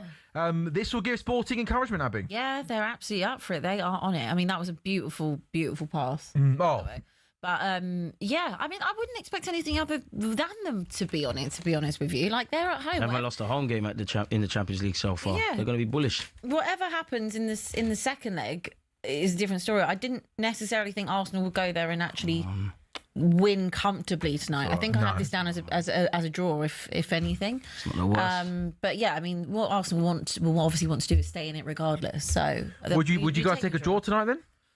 No, I wouldn't bite your hand off. But if a draw happened at the end of the game, I wouldn't be mad. Second leg at home, you wouldn't take the draw? Nah, I want to win. But if we draw, I'm not going to cry. But I wouldn't bite your hand off for a draw at the moment. I think there's a difference between if we draw, I mean, whatever, on we go. Yeah. But if you offered it to me now, I think we can. If you do draw though, can you please do that? Yes. You've got absolutely. if we draw 0-0, speaking of Aaron, I will run it back for you. Will you actually promise me? Can you do it if you draw 1-1? I don't know if I can promise. No, it's got to be a 0-0. It has to be 0-0. There has to be absolutely nothing to have happened for me to be happy about it. You are an icon. It made your whole career. Thank you so much. Not your hard work and dedication and football analysis. Not those hours of crunching numbers and reading heat maps and all don't that be and watching silly. football. No, it's a 1 moment clip. James, 9 gone then goalless Bournemouth, obviously, just touched on there, Sporting having the first big chance, the only real chance of the game so far. What do you make of Arsenal's kind of setup and how they're trying to approach the game in and out of possession? All right, you're going to laugh at me. I actually think we started with a degree of intensity and actually some good ideas. It's just Sporting make it difficult for us. But I think we're trying to press. We're trying to get stuck into them. We're trying to win the ball back in midfield, which we've done a few times. There's an intensity, but Sporting have started really, really well, to be fair. So Arsenal, I think, are caught in this bit of a catch-22. Do we keep trying to play, or do we just have to, get into our shape a little bit? Oh, sorry, there was another half a chance there. But look at that. I mean, look how quickly we're distributing to go the other way. Arsenal are trying to play this game quicker. But can I say, I love the goalkeeping like that. That save there from Raya doesn't make any headlines. People don't talk about it. But as a right-hand side Sporting player, goes on the outside, drills the ball across the face of goal. Dangerous, hit with pace. Yeah. Raya just deals with that. Yeah. He catches it, he collects it, Arsenal go on the attack. Business as usual. There's no pushing, there's no punching, there's no back into the danger area. I love goalkeepers that just collect under pressure and don't push and punch back into it. It makes everything just a bit more easy and a bit more calm. I completely agree. He puts out fires before they really become a fire, it feels. Madueke in down the right into Gyökeres. Can he get a shot away? Gyökeres tries to lay it off. But he's got to be better. He doesn't. Unlucky. I don't know if you heard that, but as I said, can he get a shot away? Abby just went, nah. I've been very nice tonight, by the way. Yeah, you've actually been lovely. I've been very nice. We've had such mature conversations We tonight. really have. That was a good ball from Ben White, by the way. He made a shaky start, but was it Ben who played the ball over the top to Ben clipped it for Madueke? Noni over the top. That's good. I mean, he needs to get back to it a little bit. Are you Ben playing White. Saturday? Saturday midday. Yeah, Bournemouth 12:30. But you're at home. Yeah. Yes. What a shame. Wish you were away. I will be there. That'd be a tough game. I think Bournemouth is always a dangerous team. 11 games unbeaten. Yeah, Ariola's a very good manager. Every game at the Emirates I attend is a tough game. It's never easy. What you say they got? What? Beat us last season as well at the Emirates. They beat you last season at the Emirates? Yeah. Oh, we're absolutely on. Right, Bournemouth's a tough outfit. Ball into the box there from Madueke on the right-hand side. We drew, but you're right. No, Housen. Is it Housen? He's playing today for Real Madrid. Housen, the number 24. Huijsen. Yeah, he scored the winner. Housen. When was that in the league? He's probably like the tail end, isn't it? Yeah. Honestly, that was in that weird time. That's when we kind of was just on a whimper. It was all about Champions League games. So for some reason, we just thought the league didn't matter at all. There's a big goal in the Championship. Southampton are winning away at Wrexham by 1-0. I'll tell you what, they're a top side. They're a top side, Southampton. Difficult side. Shouts at They drew the other day. They're a proper side. Shout out Southampton. They could be anyone on their day. Southampton. Good team. Best team in Europe. Tough place to go and get proper side. No, they played some good football. Yeah. And I thought that. I think they were great. Completely turned their season around. The Championship team wanting to park the bus and go from set pieces. Sienza on the left-hand side. Who was on the right-hand side? Fellows, the good player. They played some subs made the football. difference. So Southampton are winning 1-0 at Wrexham. Go on, White. They would go above Wrexham into the table, into 6th place. No goals yet in the Champions League. Madueke has got the ball on the right-hand side, tries to go on the outside, and he does get the free kick in a dangerous position for Arsenal. Have you guys been pleasantly surprised to kind of how well he's done with Saka not being in good form and Saka having some injuries this season? Madueke? Yeah, Madueke. I'm so interested by your thoughts on Madueke because he divides the Arsenal fan base. I think everyone agrees the end product isn't there. I think a lot of people are saying 52 million, what a waste. You could have got other players. Yeah, both. Whereas I'm like, hold on. This guy is quite clearly doing a backup job to Bukayo Saka. I don't think you're going to get much better. And also, he so often destroys his fullback. I mean, the end product is absolutely missing. But he's regularly beating his fullback, which I think is so hard to do in football. I quite like him. Don't get me wrong. I'm not sure I trust him in the big moments and the clutch moments. The end product's regularly missing, you reckon? I think so. What do you Exactly think? what you said there. I think I see a good player who's lacking goals and assists, and that was something around him at Chelsea. Granted, I'm sure when he signed for Arsenal from Chelsea, he had a decent goal-scoring season. I just saw it as kind of like Mikel Arteta's project. Like, we always start conversations with people like Madueke, if Mikel can do this, that, and the third. I see why he was brought in. You know, I don't know if 50 million was the best possible spend, but on reflection of seeing him at the club, he's positive. I like his attitude. I like how he's taken to life considering the... How? That is a dangerous free kick from Martin Odegaard, right-hand side, whipped into the box through real pace into a dangerous area. And it comes off a Sporting player. That's a hand, ref. Have a look. I think it's Diamonde who ends up heading the ball into the ground, and it just goes over the bar. That's more luck, I think, than judgment by the Sporting number 26. I think Gyökeres missed it. I don't think Gyökeres got anything on it, did he? Yeah, no, I think he just missed. Got there, yeah. That was a great delivery, though, wasn't it? Whipped in with real pace into a dangerous area, and that really could have gone anywhere. But it's going to be Noni Madueke who's going to take it from the right-hand side. Who is surprisingly good on set pieces, Madueke. Yeah. We've scored a few from his delivery. Oh, here we go, by the way. Oh, yeah, here we go. Oh, ref, have a word, man. They're pulling us. Ref, have a word. Do that. You are. No, you can't do that. Shameless. 100%. You can't do that. Referee decided to stop the game, Abby, to go over and remind the players. They say Gabriel looks for contact. Look, he's being roughed up. It's crazy. Look, ref. CJ, we've done well for the first hour and 50 minutes, mate. Come on. Noni Madueke then's got a corner for Arsenal on the right-hand side. He's going to whip it in, of course, with his left foot going to be an He tends to go near post. This will be interesting. Come on, Noni, man. That is not near post. Comes off the bar. Ref. Oh, you got to get Odegaard. Lucky. Ball bounces off the bar. It falls to Odegaard. Dragged it wide. Unlucky. And he drags his shot wide. Still 0-0. That was messy. That's a good strike from Odegaard. I like that. Unlucky. It would have been nice if he hit the target, but it's all right. It's all right, Odegaard. Yeah, but I think the player's bearing down on him. I think he has to just swipe through it. Good ball, Noni, man. Just back to Madueke for a sec, because you are right, it definitely does divide opinion with your fan base. Like, there were shouts earlier in the season that when Saka was out injured, and they're like, Saka doesn't just get back in, Madueke comes, Some people wanted him to start ahead of Bukayo. Absolute nonsense, complete nonsense. But with Madueke, you are right that I think end product needs a lot of work. It is a lot of money. Like everyone in our fan. Yeah, a lot. 50 million, really a lot of money. I think it was a lot of money to buy on a player where you have seen with your own eye test. Sure. But I would also compare it to someone like Kai Havertz.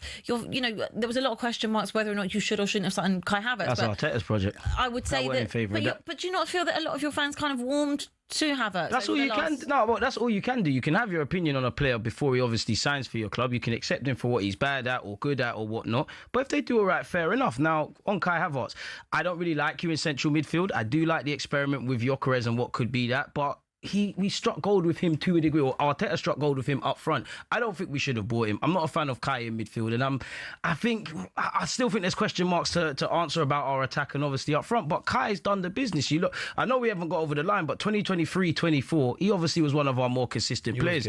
I do think when you look at the Kai Havertz's and the Mikel Marinos, they divide Arsenal fans' opinion. But I bet you any money if you ask Mikel Arteta, they're some of his favourites. They just get his tactical system. Yeah. And to be fair, I've warmed to Kai. I still think we could get better and whatnot, but I've warmed to him. The man's a fighter. Like, the man will, as long as you fight for my club, I've got all the time in the world for you. Bringing it back to Noni, your thing is just goals and assists. But I knew that with you coming into the club, as silly as it sounds, I need Noni, you need to do what you need to do.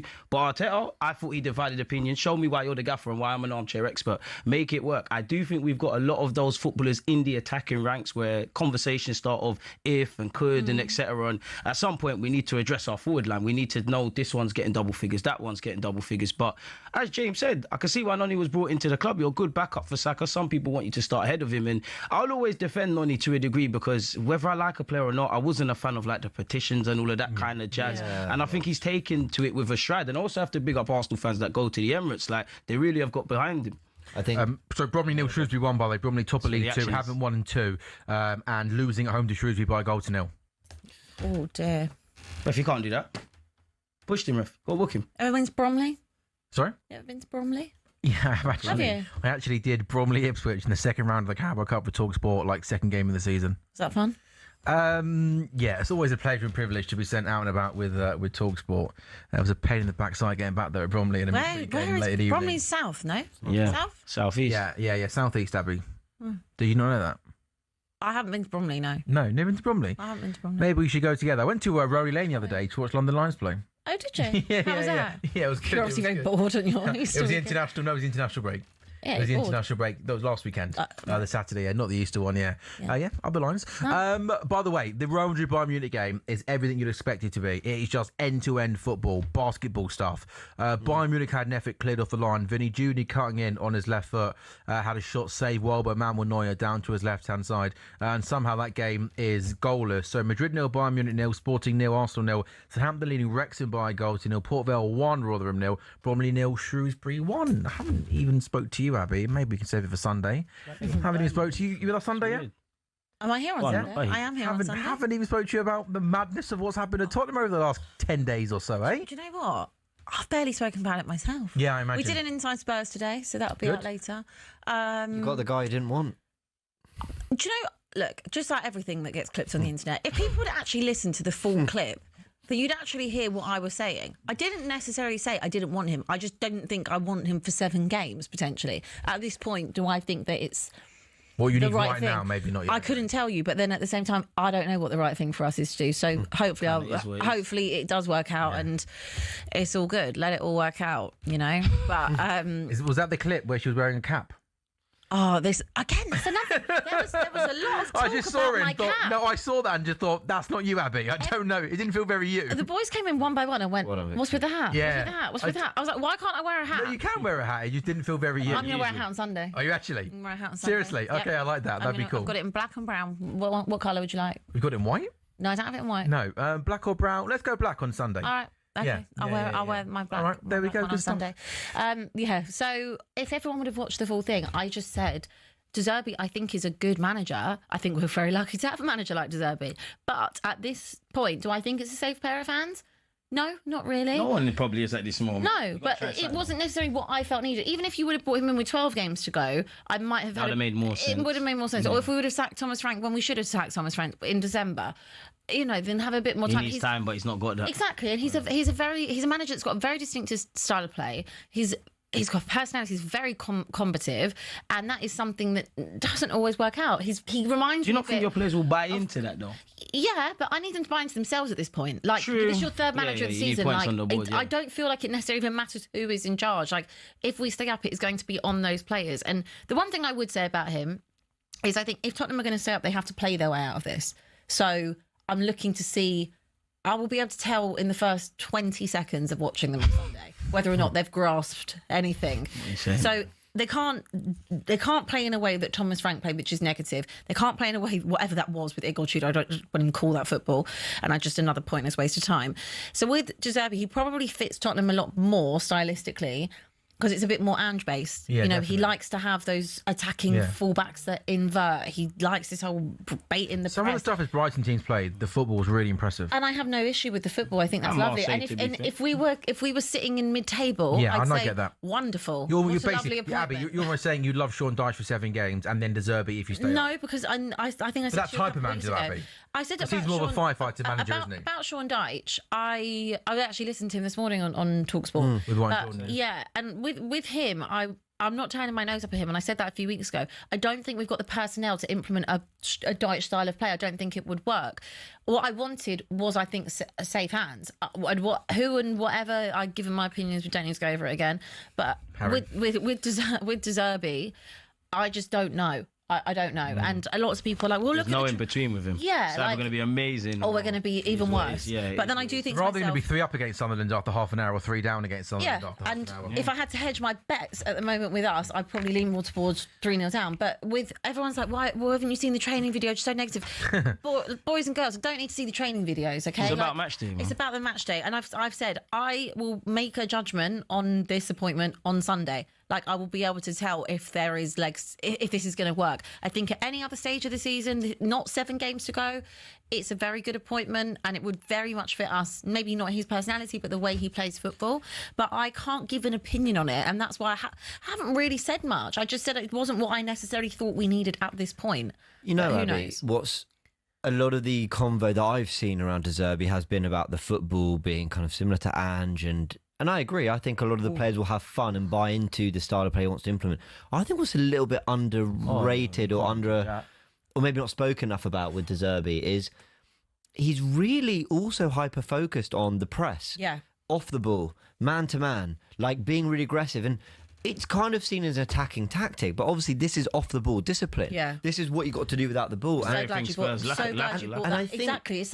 I'm so glad you just brought that up, because I actually forgot about that. It is the discipline element, and we are the most undisciplined, and it's also a No lot one of knows what the hell you're trying to do. playing out from the back. Vicario, I don't think he's back from the hernia operation, so that would mean that Kinski comes in. I actually was defending. He's better on the ball, isn't he? Supposedly? He is better on the ball. I was actually defending quite a lot today on Inside Spurs, because I was saying I think take the Atletico game out of it. Not that he's really covered himself in glory when That he was has overblown, played, the Atletico. but I think there were so many other things that happened in that. He shouldn't, him being dragged off after 18 minutes. that was bad. He probably shouldn't have been in there in the first place of a game of like that magnitude when you haven't really played. But you know, you make mistakes. I've seen Vicario. How many mistakes have we seen Vicario make? 415 this season, and it's not, and it's literally not blown as out of proportion as much. It's because there was the rotation. We tried to. Yeah, Mickey van der Ven slips for the second goal. You know, there's the back pass. There's lots of different things. I think that it's laughable because obviously the situation Tottenham were in. But I don't want to write again. He could have a howler on Sunday, but at this moment in time, I'm defending him. Yeah. So looking forward to Sunday, Abby. Should be good. I'm looking. It feels like I haven't watched the Spurs game with you. Look at Dante just laughing there at you. Who's with us on Sunday, Jay? I like it when you do this. Quaku's here for the whole show. Go on, well done. Come on, think. I can't hear you. Madrid 0, Bayern Munich 0, Sporting 0, Arsenal 0. Yeah, me, you, Quaker reunited on Sunday with Lee, which should be good. Right, so no goals. Yeah, oh no, goodness me! Oh, what's happened there? Wow. Somehow Bayern Munich aren't ahead. Both teams. Madrid are trying to play out from the back. And a pass gets intercepted a couple of yards out from goal. By the way, Courtois not in goal. It's Lunin in goal for Madrid this evening. Have a look at this, guys. Madrid are trying to play out from the back. The ball goes to the goalkeeper, who tries to play a short ball into midfield. The Bayern press is really good. And goodness me, He done that in the last the pass to the midfielder, supposed to go back to the goalkeeper. Yes. He plays it into the path of Gnabry.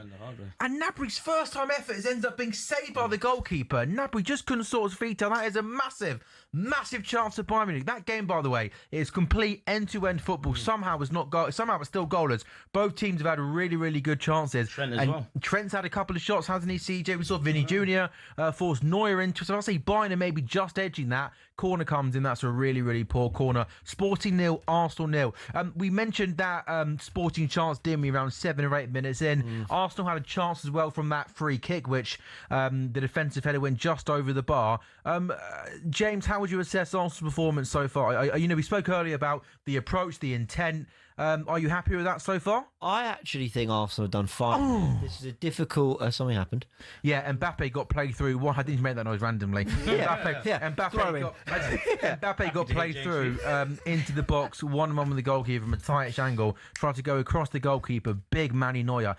It feels like Manuel Neuer has been in goal for Bayern Munich for about 25 years. He got down low to his right-hand side and pushed the ball away. James, back to you. I think Arsenal, after a difficult first 7 to 10 minutes, have actually settled into this game quite nicely. Hit the crossbar from the corner. There was that other ball into the box you mentioned from Ødegaard.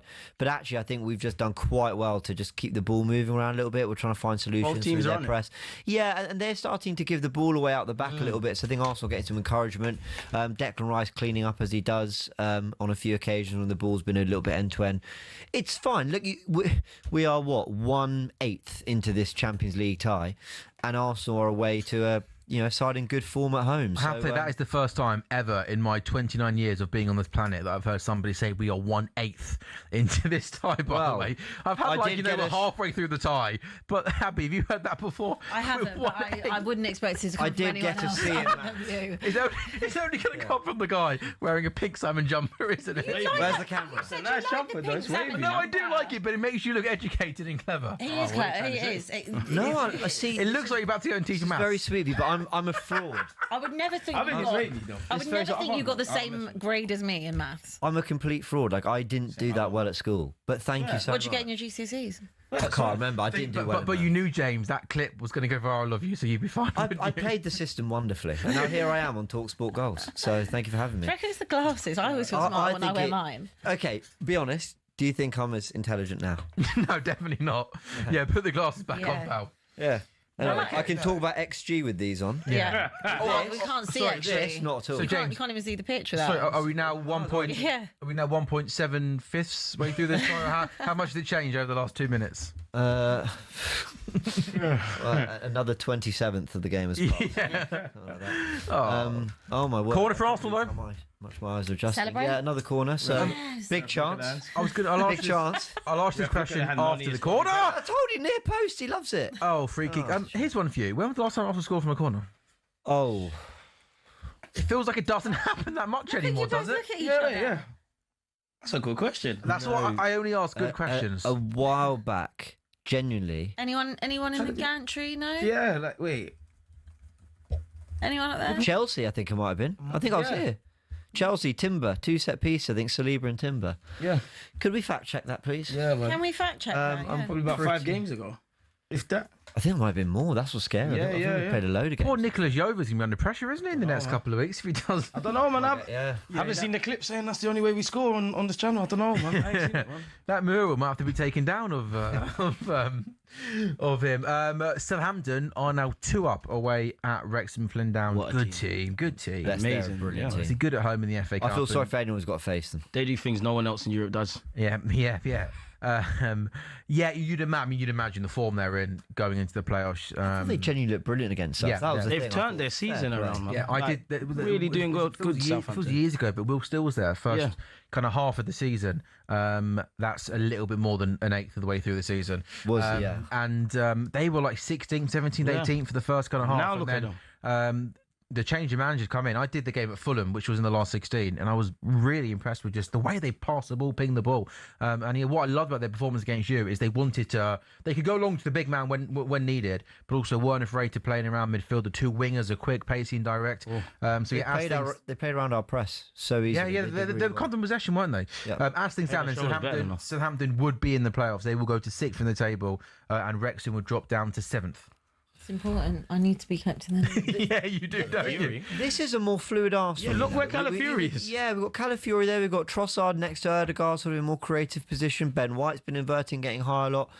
I think Arsenal are really trying to take on slightly more expansive ideas in this game. It's not all coming off completely, but I don't think we look like a team that are happy to just sit back and respect Sporting. Two very structured sides, man. Well, two who are good on the ball, good on the press. And by the way, the ref's giving everything our way. Yeah, everything for Noni as well. I'd call it if it were going the other way. He's giving a lot of things our way. We appreciate your honesty, James. Thank you. Well, that's what I bring. I bring maths and honesty. Apparently. And lovely jumpers. And wavy jumper, man. Would you like that? I can't imagine you in it, bro. Yeah, I would wear that. No, it's wavy. Yeah. Do you have an outfit check half time? Change at half time. it's a great top. Yeah, see? Arsenal. It's different over here, man. Would you like that? Style. No. Excuse me? Would you like that? Yeah, I do. I mean, you can rock that. It's wavy, Would you like man. this exact one? Yeah. The one signed by James Bayless, please, would be wonderful. But yeah, this is going to be another free kick in a dangerous area, or a dangerous-ish area for Arsenal on the right-hand side. A late challenge there for Morita, and I think he got a yellow card for it, didn't he? So Sporting there with a yellow card, and Declan Rice on the right-hand side is going to put this ball into the box. But overall, you're happy with the intensity Arsenal are showing in this game? I think if this were 30 minutes into a league game at home, no, I'd be a bit concerned. I think in the context of we've had a tricky few weeks with an international break in there, a lot of these players are returning. It's away in the Champions League first leg. Yeah, I can live with this. And we all know I love a 0-0, so there we go. we all want a 0-0 for the I'm to run it back. 31 gone then. Sporting Arsenal. Arsenal have got a free kick on the right-hand side. 3 Arsenal players make a run from sort of the back into the middle. Rice delivers, is overhit, and it's going to be headed away, but it is going to come out to Leandro Trossard, who lets that ball run. It will go out for a Arsenal throw.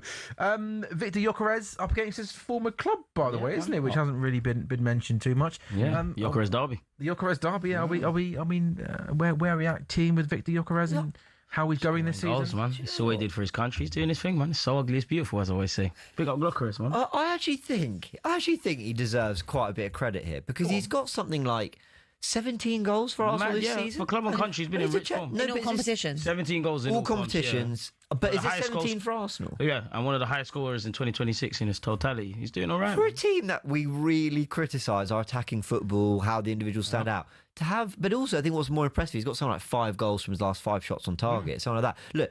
Look, there is, you desire a little bit more from maybe the hold up and the all round game. But this guy can strike a football. He's doing what he's paid to do. He strikes with some venom, and he's a very cold-blooded finisher. All in jeans as well. Shout out Gyökeres, man. It's amazing. No, seriously, he's really. I've warmed to him quite a lot because I remember being on here early days. I think back in October when I made my debut, and I defended him quite a bit. This was when he scored against Atletico 2 goals. But he'd gone like 7 games without scoring or something. But I think in January, to be fair, I think he turned a corner a little bit and started to just become a bit more of a handful, but mainly someone that actually When was the last time you felt he missed a chance? Yeah. And we were saying that a little bit October, November, We wanted him to December. be in the Do you think Arsenal are trying to do more and are doing better at playing to his strengths? Yeah, it's like what Arteta no. said. I don't know if we are. I think they are because You think we are? Because to be fair, as much as I've criticised Mikel Arteta and I've criticised Gyökeres, he's made a point of we need to understand his game and he needs to understand ours. He has said and that I think a lot, yeah. every week that's gone and it's got better. Now, for me, I think the big difference with Gyökeres this year, he looks confident. There was a time he looked like, the Arsenal shirt might be heavy. I can forgive a poor first touch, not being aesthetically pleasing, scoring goals and not scoring goals. But it looks like he finally understands now, I'm an Arsenal footballer. One goal don't define me. One bad game doesn't make me. And I think it's interesting, like when he signed for our club and you look at Mikel Arteta in their interview, Arteta said to me, I don't want a striker that's going to drop their heads when they haven't scored in 8-9 games. I just feel the relationships have built. As I said earlier, like Gyökeres is a limited striker, but the limitations you can get out of him, which is putting the ball in the back of the net, that's all he should be doing, and that's what he's doing. He's doing what he's paid to do. Wrexham pulled a goal back against Southampton at home. Josh Windass scoring there. Abby, what are your thoughts on Victor Gyökeres? Do you agree with the boys? Do you think he's maybe slowly easing his way into life in the Premier League as well? Let's not forget, Abby. He has had jeans on a long time, to be fair. He's doing his and the thing, Sims. Don't forget about the doing Timberlands. things. I think it's fair what you said. I think that Arsenal are probably playing a bit more to his strengths than earlier on in the season. I think that confidence, again, goals will breed that. I think he's been on a much better run. Unlucky, boys. There is that kind of narrative that he does only score against relegation fodder. I include my own team in that. So don't worry. Don't worry. Chelsea too. But look, I think it's fun to say he's in jeans, and it's fun to say he's got the Tims on, because he's not pretty on the eye. He's not pretty to watch. Let's be honest. That's what I love about him, though. That's why it's so ugly. It's beautiful. I sort of love the no nonsense. If I shoot, it's going in the back of the net. Yeah, but sometimes it doesn't. Yeah, but we've had guys that can do the aesthetics and they don't put the ball in the back of the net. Yeah. I don't know what his strike conversion is because I do remember him missing a lot of chances earlier in the season. It's definitely got better. Definitely. Yeah, since the turn of year one. Yeah. You know that goal he scored against you guys? Yes. Which the one? Second, well, actually, kind of both, but the second one was when touch hit. Yeah. That's confidence. Maybe Trossard, but I don't know anybody else in our squad who could score that goal. Maybe not, but I think that Eze. when he was on that, now. when he was on that run where he wasn't scoring goals, etc. Like, it's difficult. And then now I think he's settled a bit more. I think you have settled with him playing with a 9 as well. Like you weren't doing that. You hadn't done that for years. Lots of people felt that was what you needed to win the league. I don't personally think he's going to be the difference whether or not you have or you haven't. If you do and you don't win the league, this particular player, but I do feel like he's improved. So I'd be lying to sit here and say that he's still got jeans on. They're probably more like jorts. But you know what I like about it? What feels sustainable about it is he's improved, but not. So I actually always thought his hold-up play was better than people gave him credit for. So I'm not even saying that he's kind of bad from that perspective.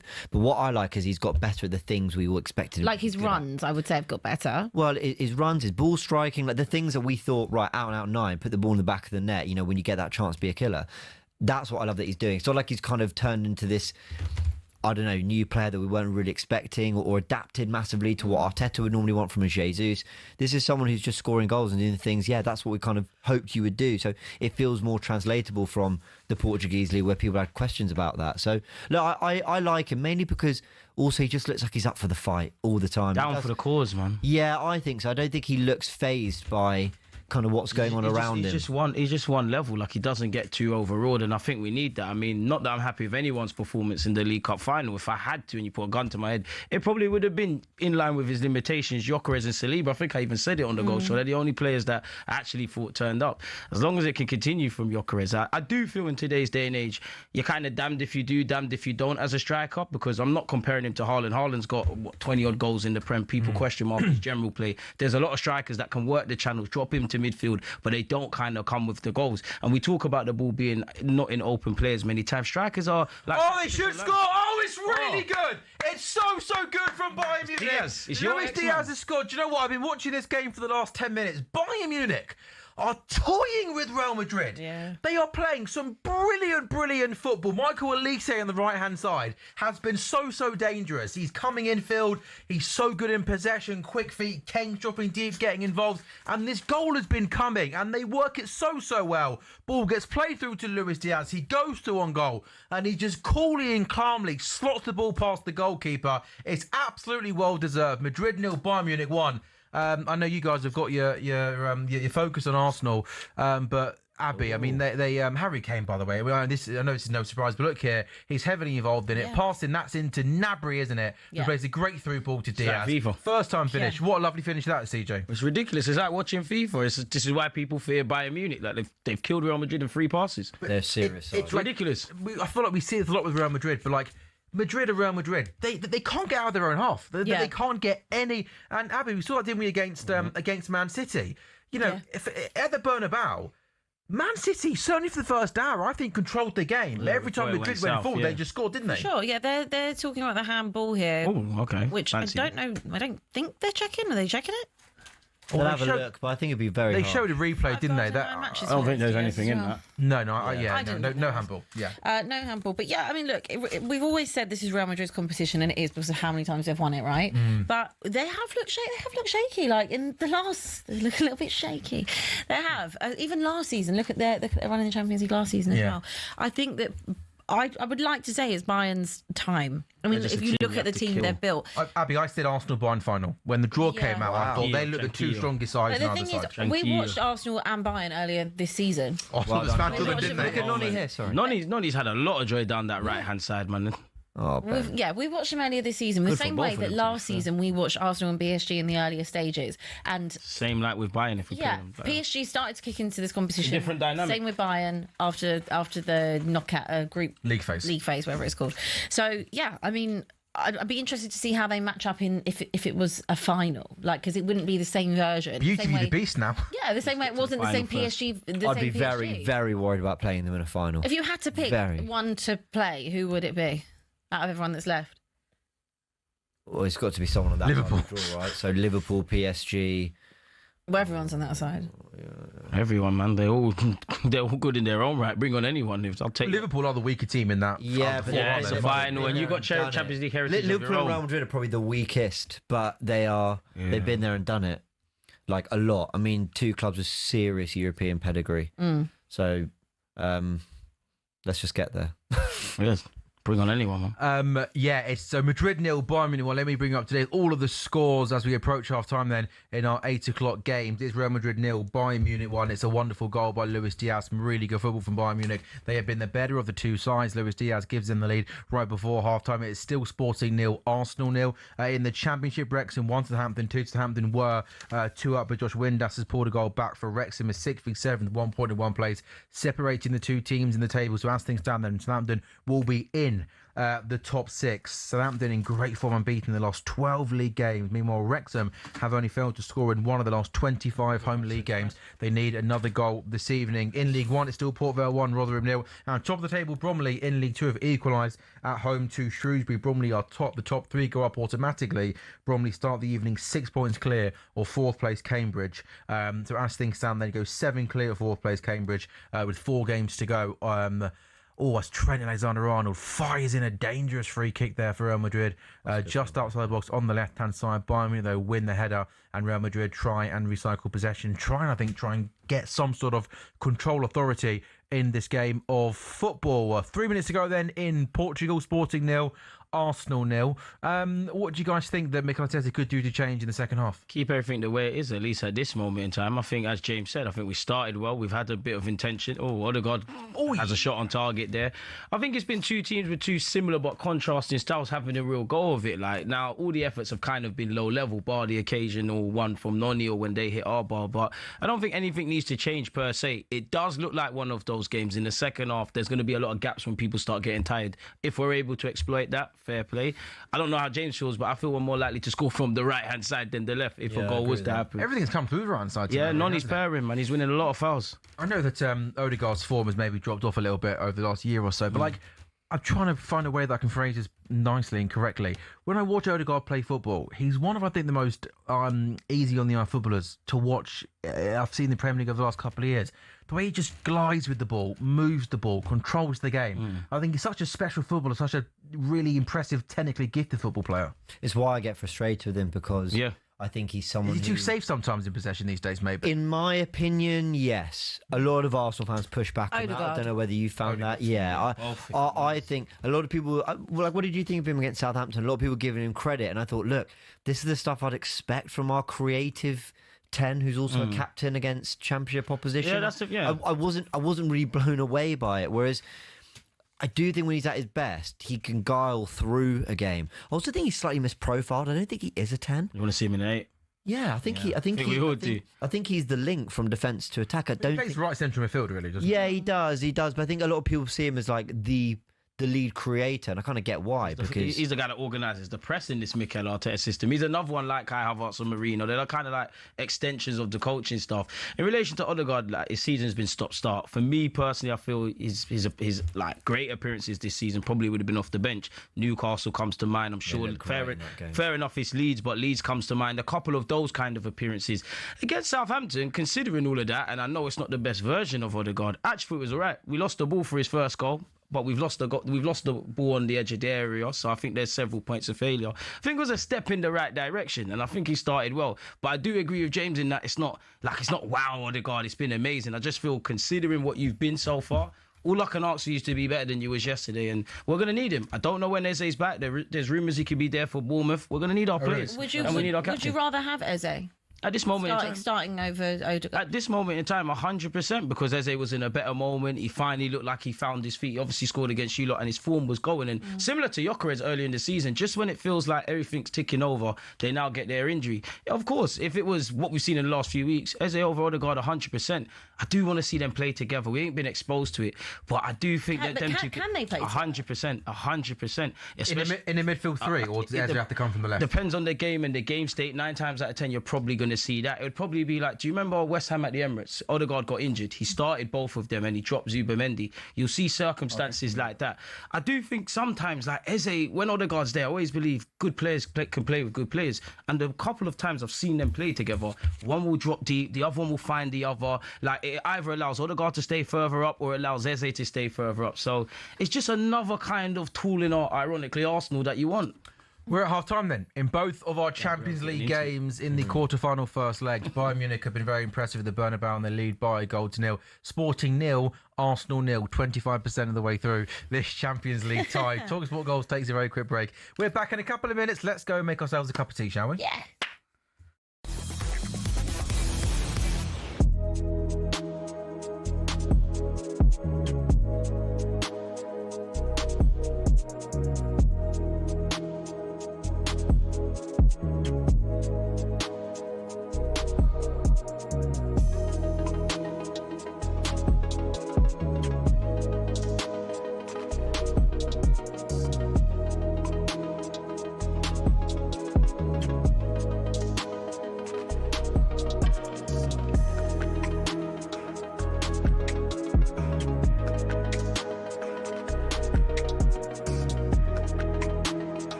Can he do it, Ray? Well, he has got the players. There's no doubt about that.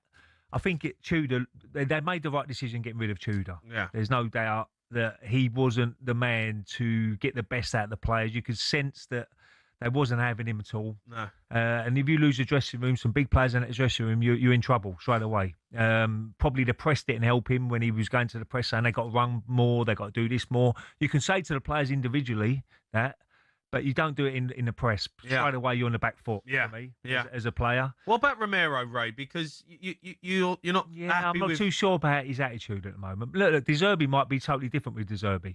I think he didn't want to be there under Tudor. Yeah. And he may be influencing other players around him, I don't know. But he said there's 7 cup finals there. There was 8 cup finals before the Forest game, and they lost that one. So, you know, it's a situation now. It's not all about what style of football you play, what tactics you make. It's all about mentality now. For De Zerbi's got to get into those players and say, look, this is so much at stake for us. The next 7 games are massive for the club, massive for the fans. Yeah. You go out there, you prove that you're good enough, and you prove that, to me, that you want to be part of this club going forward next season. Yeah. And that's work rate, that's wanting it more than the other team, that's mentality by saying, like, we ain't going to get beat today, and all those sort of things got to come into it. Yeah. It's not all about tactics and all that. Oh, No. you've got the right tactics now with him playing. Don't get me wrong, he'll put a team out that's competitive and whatever, but they want it more than the other team. That's all they've got to do every week now. Yeah. And if they do that, I think they've got enough quality to stay up. Yeah. Yeah, that's what There's no doubt about that.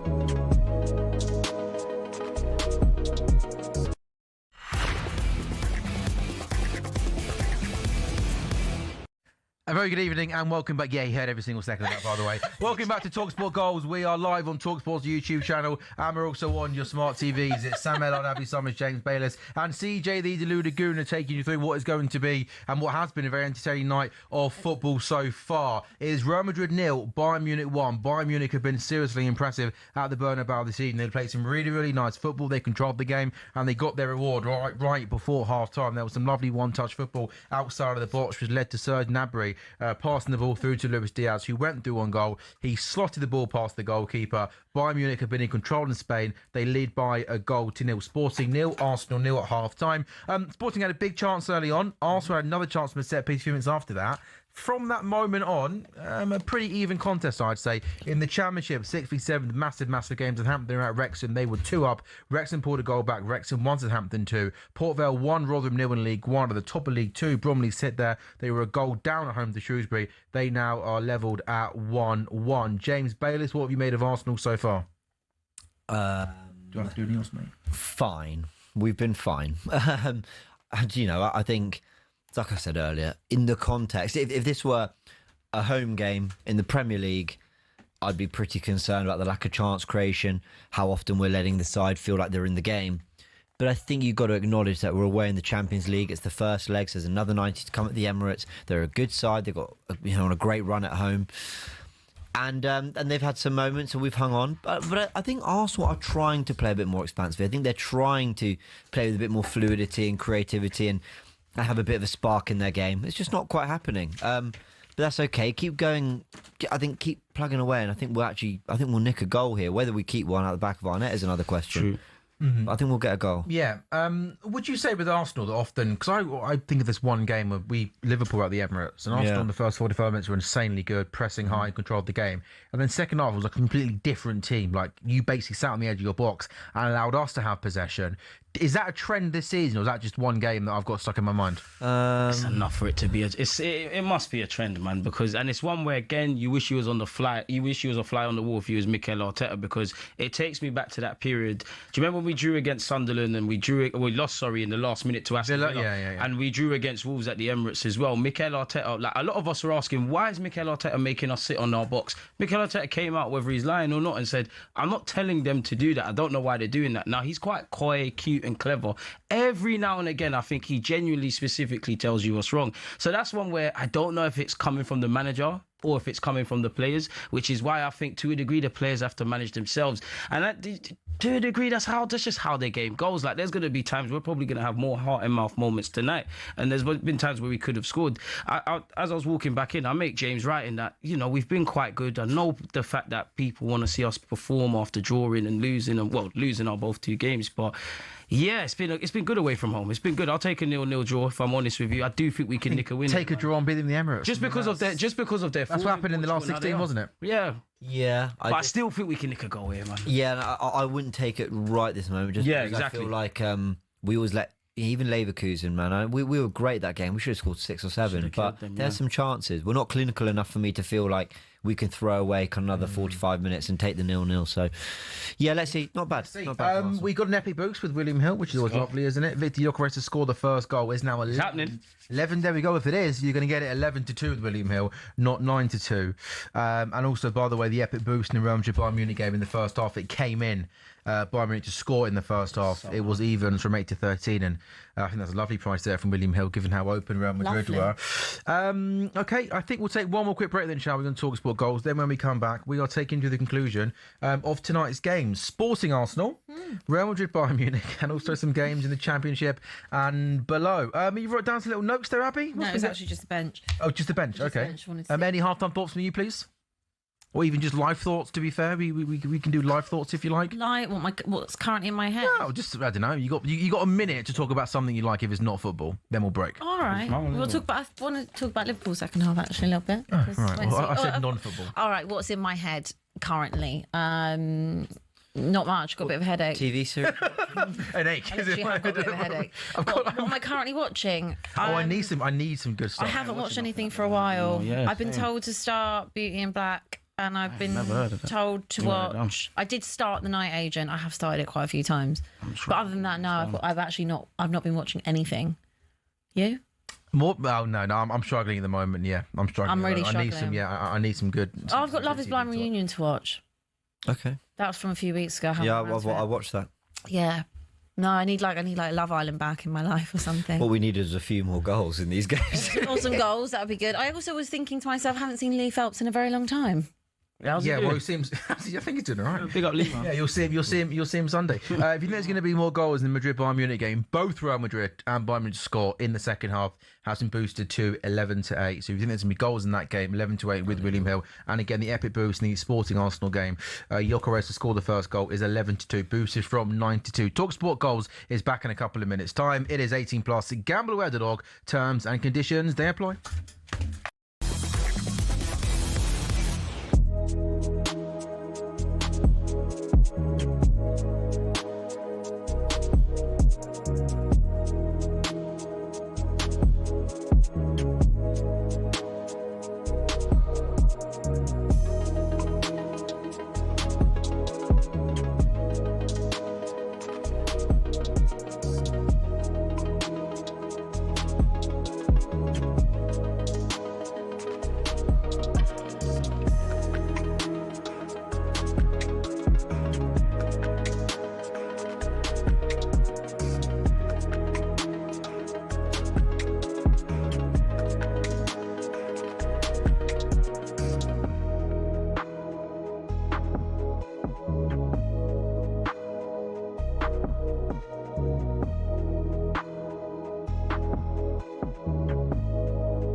And in another experimental training ground activity, Arsenal's players have been pictured working in groups to avoid dropping pens on the floor while dribbling the ball. You'll see this on the screen now if you're watching the show. Gabby, I don't know enough about it, but it looks more a kind of bonding thing. The lads are having a laugh and whatever it is they've got to do, keep the ball up, no drop the pen. I don't think there's any harm in that, do you? Yeah, well, I mean, we didn't have the pens, but you'd always do stuff like that, Ali, especially when like a new manager come in.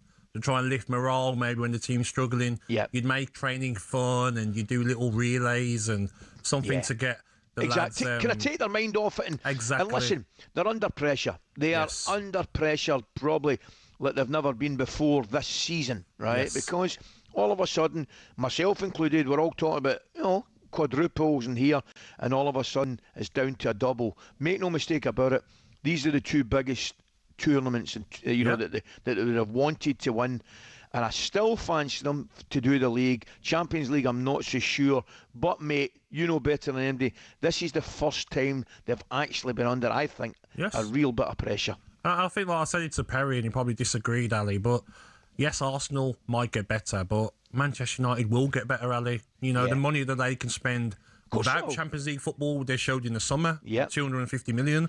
What can they spend this summer? Qualifying for the Champions League. Chelsea will improve, will sign players. Liverpool will have Isak back. You're right. You know, they'll get better. They'll have Leone back, the centre half. They will sign players. So why not dominate now, Premier League and Champions League?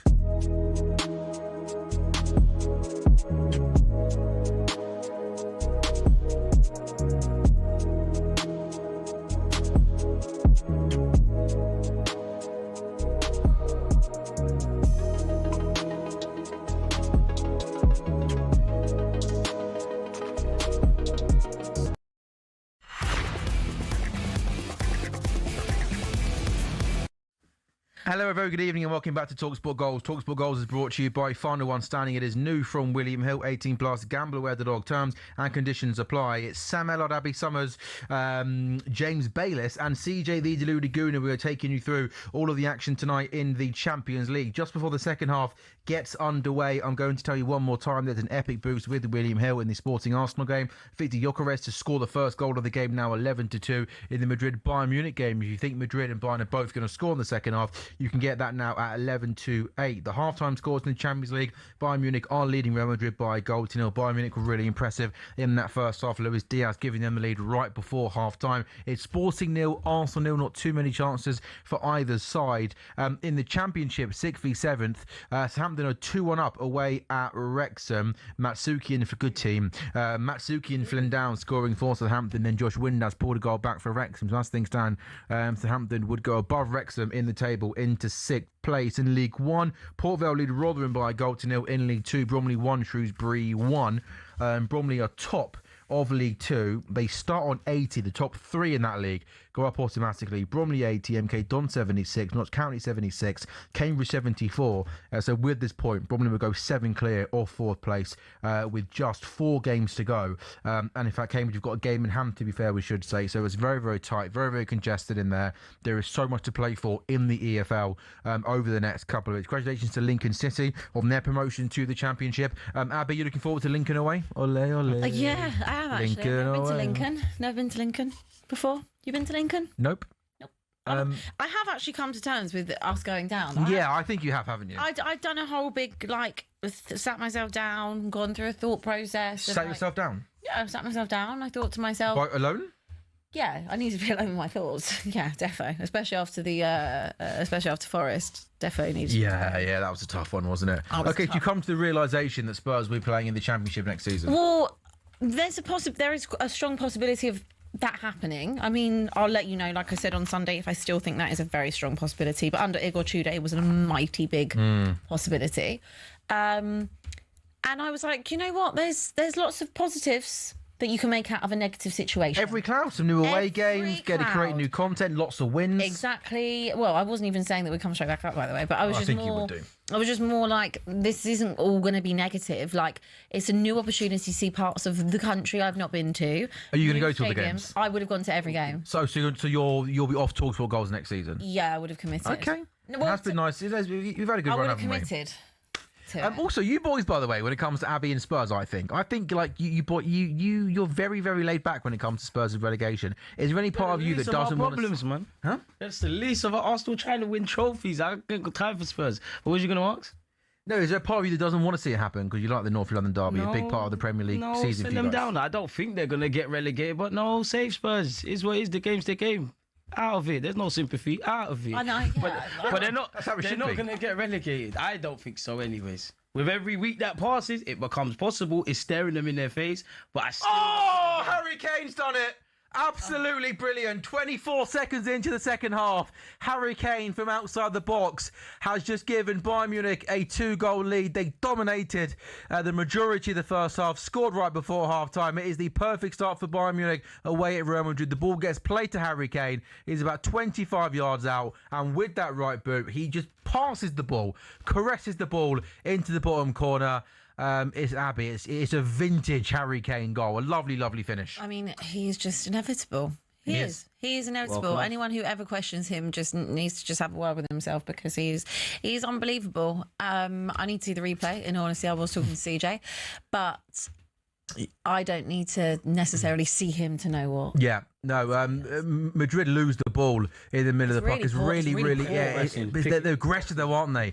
Ball gets worked out to Elise. He's been really dangerous down that right-hand side. He cuts it on that left foot, keeps his composure, lays it to Kane. So and he just passes it, doesn't he? Almost nonchalantly into the bottom corner. The thing is, lots of people criticise Kane about dropping deep. And I remember first seeing that under Jose, because he always used to get injured. He used to have glass ankles. There was always something about that.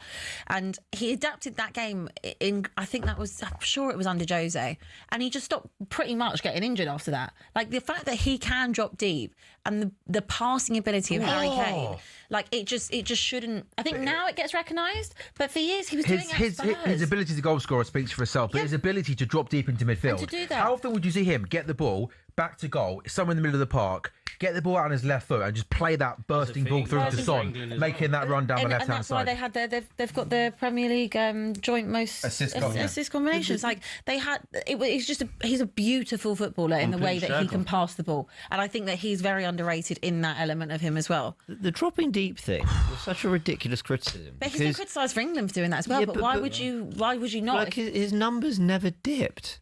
Do you know what I mean? No, his numbers never dipped. Has there been a bad, numbers season? I think with him, people just see him as a goal never had a scorer, bad season. People just focus on the fact that he's an incredible goal scorer and don't really care or don't really give him his fair play where it comes to, like you said, the dropping deep. It's like it's not cool to rate Harry Kane for doing that, but it's something he's equally as good at. But his passing range was... But people don't like waffling about that. You speak to Harry Kane, it's goal scoring, which he does have, but the man drops. That's what I mean about being... He's a complete striker. He is complete. He's like, when we say left foot, right foot, headers, passing, range of passing, dropping deep, bringing people into play.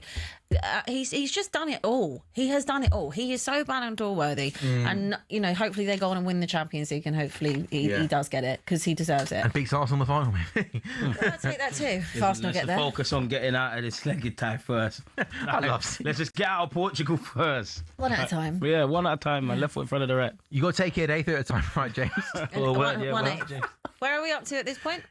What percentage of the game we're in? Yeah. Well, even I can work this one out, Abby. I think 25%. No, slightly over. I think we're about 26%. 26.2% of the way through the time. Okay. I think. Love that. By the way, that might actually be spot on, but who wants to do that? It feels unlikely that it's bang on. Like it'd be quite. It might be bang on. It could be bang on. How would you even work that out? Well, you'd add the two 90s together. Should I try and do it? Oh, really? You could work. You'll have to explain to me how to do it because I just. So we want to work out what percentage of the way through the game we are. So you probably want to do. This is my. Or another tie, not the game, right? 20. Sorry, do 47. Yeah. Divided by 180. Yeah. Times by 100. What does it say? 26.1. Oh, it's not a bad guess, is it? Not bad, though. Sorry, I'm in the wrong. Guy, it's been a pleasure on talk. Yeah, you do look a bit like an accountant. You should get a bonus for that, maybe. You're incredible. 26.11111. I just made that is very good. Fair play, man. You are wasted on this show, James. Wasted on this show. I don't even understand. You know when you said 180, I was like, well, where's 180 coming from? Because it's 290. Or 290, 180 minutes of football, isn't I it? won't even tell you what I thought in my head. How bad is your headache, by the way, Abby? It's bad. I've had a headache all day. Oh, really? All day today, Yeah. Yeah. Bromley are 2-1 up now at home to Shrewsbury. They found themselves one down. I'm just thick. That wasn't that. That wasn't my headache. Yeah, I didn't want to say that. I thought I didn't want to be rude. Bromley 2, Shrewsbury 1. Top of the table in League 2. They were a goal down at home to Shrewsbury, and now they retake the lead. Come on, James. Arsenal have got to... Again, I know Sporting, they've got a good home record. I think it's their last 5 games in the Champions League at home. They won all 5 of their home games in the Champions League this season. Had that remarkable comeback, didn't they, against Bodo Glimt? But this is where you want to see Arsenal grab this game by the scruff of the neck, boys, and get over the line. Couldn't agree more. Whether we need to step up the energy a little bit. I don't think the energy levels and commitment was bad first half, but we just want to see something a little bit more. First half was good. First half will take it for a first quarter of a tie. Can we go up the gears a bit? Can we now? Look, at some point, Sporting will tire a little bit. Look, that could be true of us, by the way. But I would think as the supposed favourite, there's a point at which Arsenal can turn the screw, I would hope. But we've struggled to do that for a lot of this season. This is good, though. Calafiori's really helping us unlock a little bit of fluidity in this team. Yeah, we have. I agree. That's good from Trossard as well. Come on, Trossard. Go on. Hit it. Oh, don't hit it. Why'd you hit it? I think he was right to hit it, but it was a poor effort to drag. What he did against Sunderland, man. Yeah, it was kind of a similar position, wasn't it? You dragged it wider than near post. Didn't make good connection on that at all. Again, it's Odegaard involved. He's done all right today. Yeah, I think Odegaard's looked dangerous, to be fair. I think he's looked dangerous. Max Almond, he's surely going to come off the bench, isn't he? I saw some Arteta quotes pre-game. He was asked, and he said, look, he was very, very close because of the way he's playing, but he's young. He played 90 minutes on the weekend. I think he'll come on around minute 65 because he's one of the best performing Arsenal players right now. 100%. He was your best player on Saturday night by a mile. He was, and he came on and made a difference against Everton. It's crazy. I mean, there's such a battle right now between do you just let talent thrive and just let it go do its thing? Or do you have to nurture it and look after and just be sensible no matter what? Like, is there like a bigger picture no matter what with the player? Because the way he's playing, he should be on the pitch as much as possible. Become too important at work he's now. 16. But at the same time, if you're good enough, you're old enough. And if you look at someone like, I don't know, Rooney, he wasn't managed. Like some of the best players that have Just go and play football. Has Jamal been managed? No, but I think to a degree. But also not to a degree. Yeah, no, that's where I'm at with Dalman in that. I do think we need to, especially around his physicality, like what James said about Arteta said he had 90 minutes.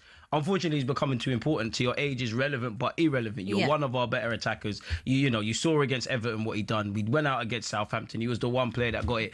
You're crossing that border of it doesn't matter about your age. You're actually a player that should probably be playing a lot more prominently. And if he was a bit more older, a bit more robust, you could argue he would have started today. That's the only thing he's going to lack with physically. Maybe we need to unleash him now. The occasion of this might need a little bit more embedding. But I think in the Premier League you could take. He's going to get plenty of football. Bournemouth, if you want him. Also, think about Saka, right? Saka was carrying you lot and took at 17, 18 years old. If you're good enough, you are if you're old enough, you're good enough. What did I say that? And it's a different good climate. enough, you're old enough. And it's a different climate for Dalman because let's have it right. Where Saka was coming through and Smith Rowe, and fair enough, he's not English, but Martinelli.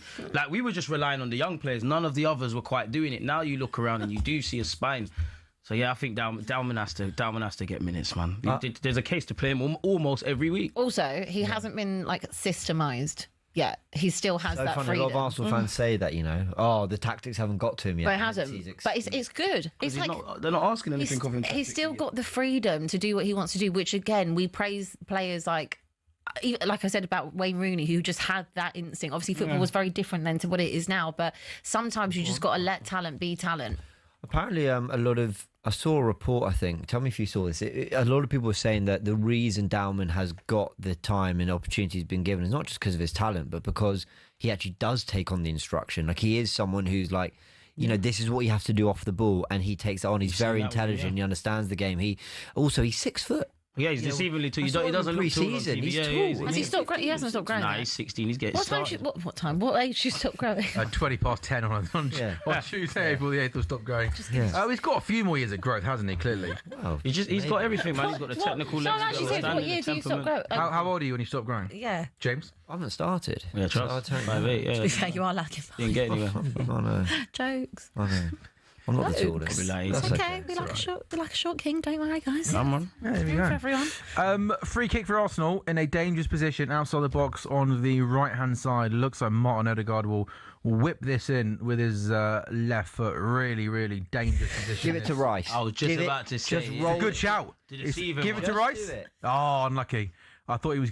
Keeper makes a little bit of a middle of that and pushes it over the. But I thought you were right. Declan Rice kind of kept pulling away, and you thought just lay it off the Declan Rice and run back this time last year, right? When you put those two free kicks, top bins against Rome, that was unbelievable. That was genuinely sensational. I was so happy for Declan Rice to have those two big moments. But it is going to be, though, an Arsenal corner here. 53 gone. Sporting 0, Arsenal 0. Can Arsenal score? We think their first corner since the Chelsea game, which feels a long time ago, doesn't it? Going to be Noni Madueke who's going to whip this ball in. Nice to see Magalhaes do it again. Yeah, going to be an in-swinging corner here. We're not going to pull in. Noni Madueke flicked on by White, and it comes off. Yeah, it came off a Sporting defender last, and it does go out for another Arsenal corner. All jokes aside, they were going to dry up a little bit the set piece at some point because everyone's so focused on them. Sorry, Michael Elise, by the way, is hit it, mate. Hit that. Oh, I'm such a good goalkeeper, saves it. Every time he gets the ball on the right hand side, mate, he's just gliding past players that are not even there. Like he's literally rocked up to the Bernabeu, and it looks like he's playing with the slippers on. Look at the way he just knocks the ball through the legs. I think does he go through the leg? Goes past the player. Yeah. He just glides through players, and he gets his shot away from outside the box, and it's saved by the goalkeeper. Is he a shout for the Ballon d'Or? Well, if Bayern Munich win the Champions League, I mean, goodness me, with Elise came. I mean, normally the goal scorer gets the Ballon d'Or, but this boy here, by the way, is special. He's a freakish talent. He's unbelievable. This World Cup can have a lot of say on it with France, Spain, England. Oh, God! Gabriel, man. Chance hit. Raya. That's good. Great goalkeeping.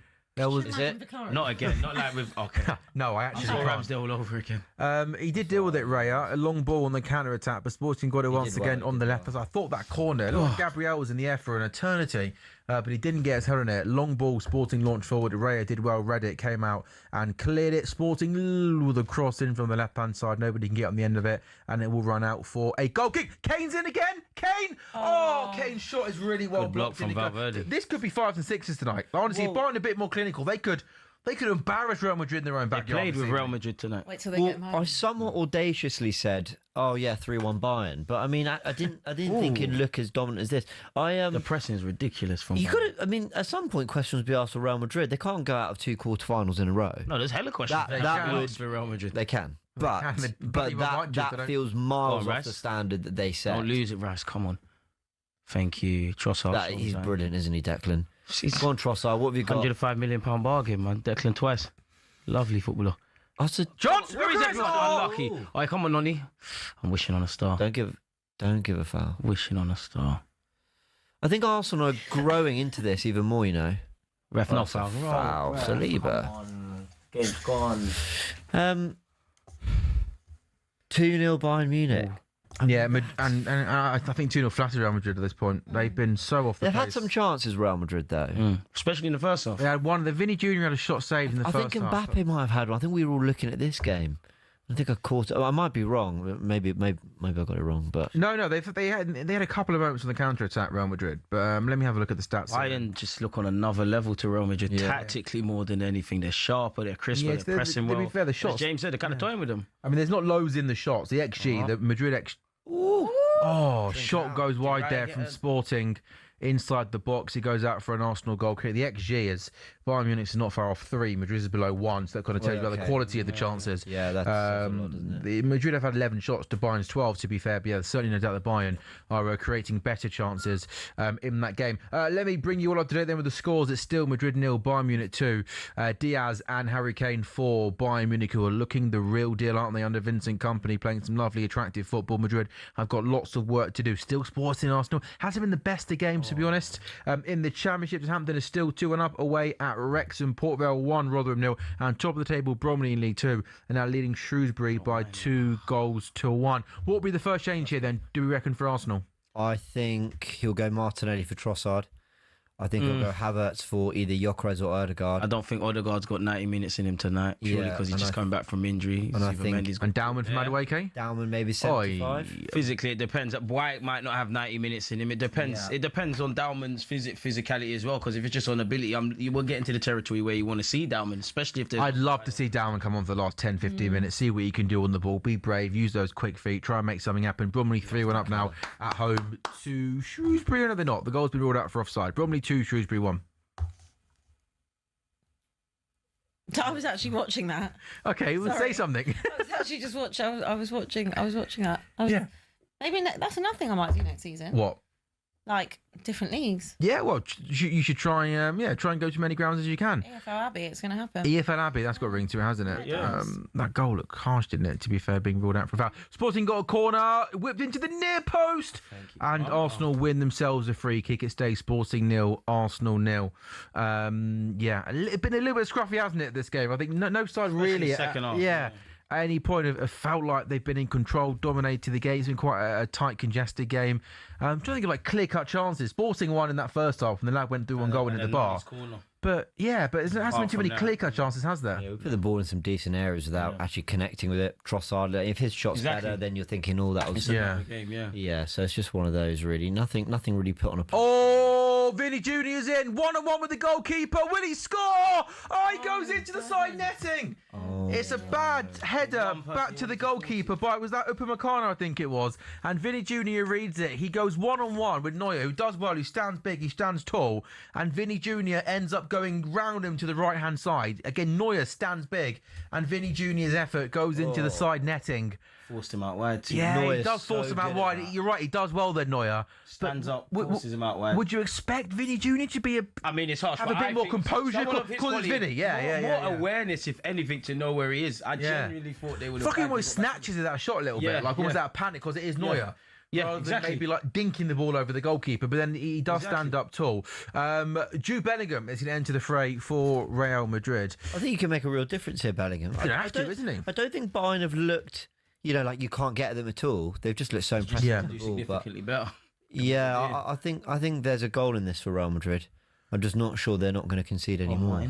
What can Madueke do down the right hand side for Arsenal? He goes back into Odegaard. Can Odegaard now find some quality from outside the box? He goes back to Gabriel. Patient build-up play from Arsenal to Declan Rice on that left-hand side. And fair play to Sporting. That's really good, strong, aggressive play. But Declan Rice does so well to keep the ball, retain the ball, and pass the ball back to David Raya. And Arsenal will start again. Declan Rice once again comes short and starts possession for Arsenal. Can they try and find a way through this Sporting team who have won all 5 of their home games this season in the Champions League? Declan Rice has still got the ball, still carrying the ball forward. Unbelievable, out to Madueke on that right-hand side. Again, always looks for Odegaard, doesn't he? This time he goes in field to Gyökeres. His first touch is a bit heavy, but he keeps possession to Ben White. Arsenal now got good amount of possession. Can Odegaard try and find that killer pass to break down this Sporting block at the moment? No, he goes back to Gabriel. Yeah, and he's pointing. He said to Trossard, make a run. And I think he's right there. I mean, I'm always happy to say, look, Odegaard should be trying the passes more often. But in that situation, people aren't making the runs enough. Gyökeres, though, he's making himself an option. That's decent. That's decent football. I want to see down from Madueke. I think Madueke's been not had a bad game, but maybe just because it feels like most things have come through Madueke. Just fresh legs, no idea on that right hand side, maybe. Yeah, I think that's the change to make as well. Like you were saying in the first, I was like, potentially you could see Kai. Yeah, I think. Oh God, what's wrong here? I hope this is just cramp. I'm no body language expert, but I don't like the way he is. Odegaard. Sorry, I'm watching Elisa. He is absolutely breathtaking to watch, by the way. He's got the left back on toast. Odegaard's just gone down almost. He's sat on his backside with his hands resting on his knees and he didn't look particularly comfortable. Maybe you might be right, CJ. It might just be cramped, but I hope so. he doesn't strike me the sort of lad that's going to go down unless it's, he is feeling something painful. But he's had a wretched run of form, hasn't he, with injuries. How long has he kind of been injured? Is it a year, 18 months now? He's kind of been. It feels like this season has just been stop, start. He gets a bit of fitness. It's kind of indifferent. And he gets injured again. This is why I need him to stay fit because we need our attacking players to go for a bit of momentum. He looks like he's in a spot above her, if I'm honest. This might be the end of his night. Yeah, I maybe didn't know if we just saw one of the coaching staff tell Kai Havertz to get ready to come into that midfield. Could be 3. Oh, yeah, they didn't clear a corner, Real Madrid, and it fell to Luis Diaz. I didn't think we were going to miss Diaz, by the way, as much as what we have done. Like, possibly an underrated, underappreciated player at Liverpool. I don't think we did either. When you go from him to Gakpo's, I mean, God bless him. He hasn't beaten a man all season. He's had an absolute stinker. And you see Diaz at Bayern Munich absolutely tearing it up. It was. I don't think we let him go. I think he wanted to go, wanted a new change. But that front four, Elise, Gnabry, Kane, and Diaz is absolutely frightening. As he does that, he tries one of the most outrageous bicycle kicks, which goes a long, long way over the bar. And it remains Madrid 0, Bayern Munich 2. I don't mind that. Gyökeres, are you onside? He's offside. I think he's offside. Hit it with Mendy. Oh, what a goal! Hey, ref, it's on.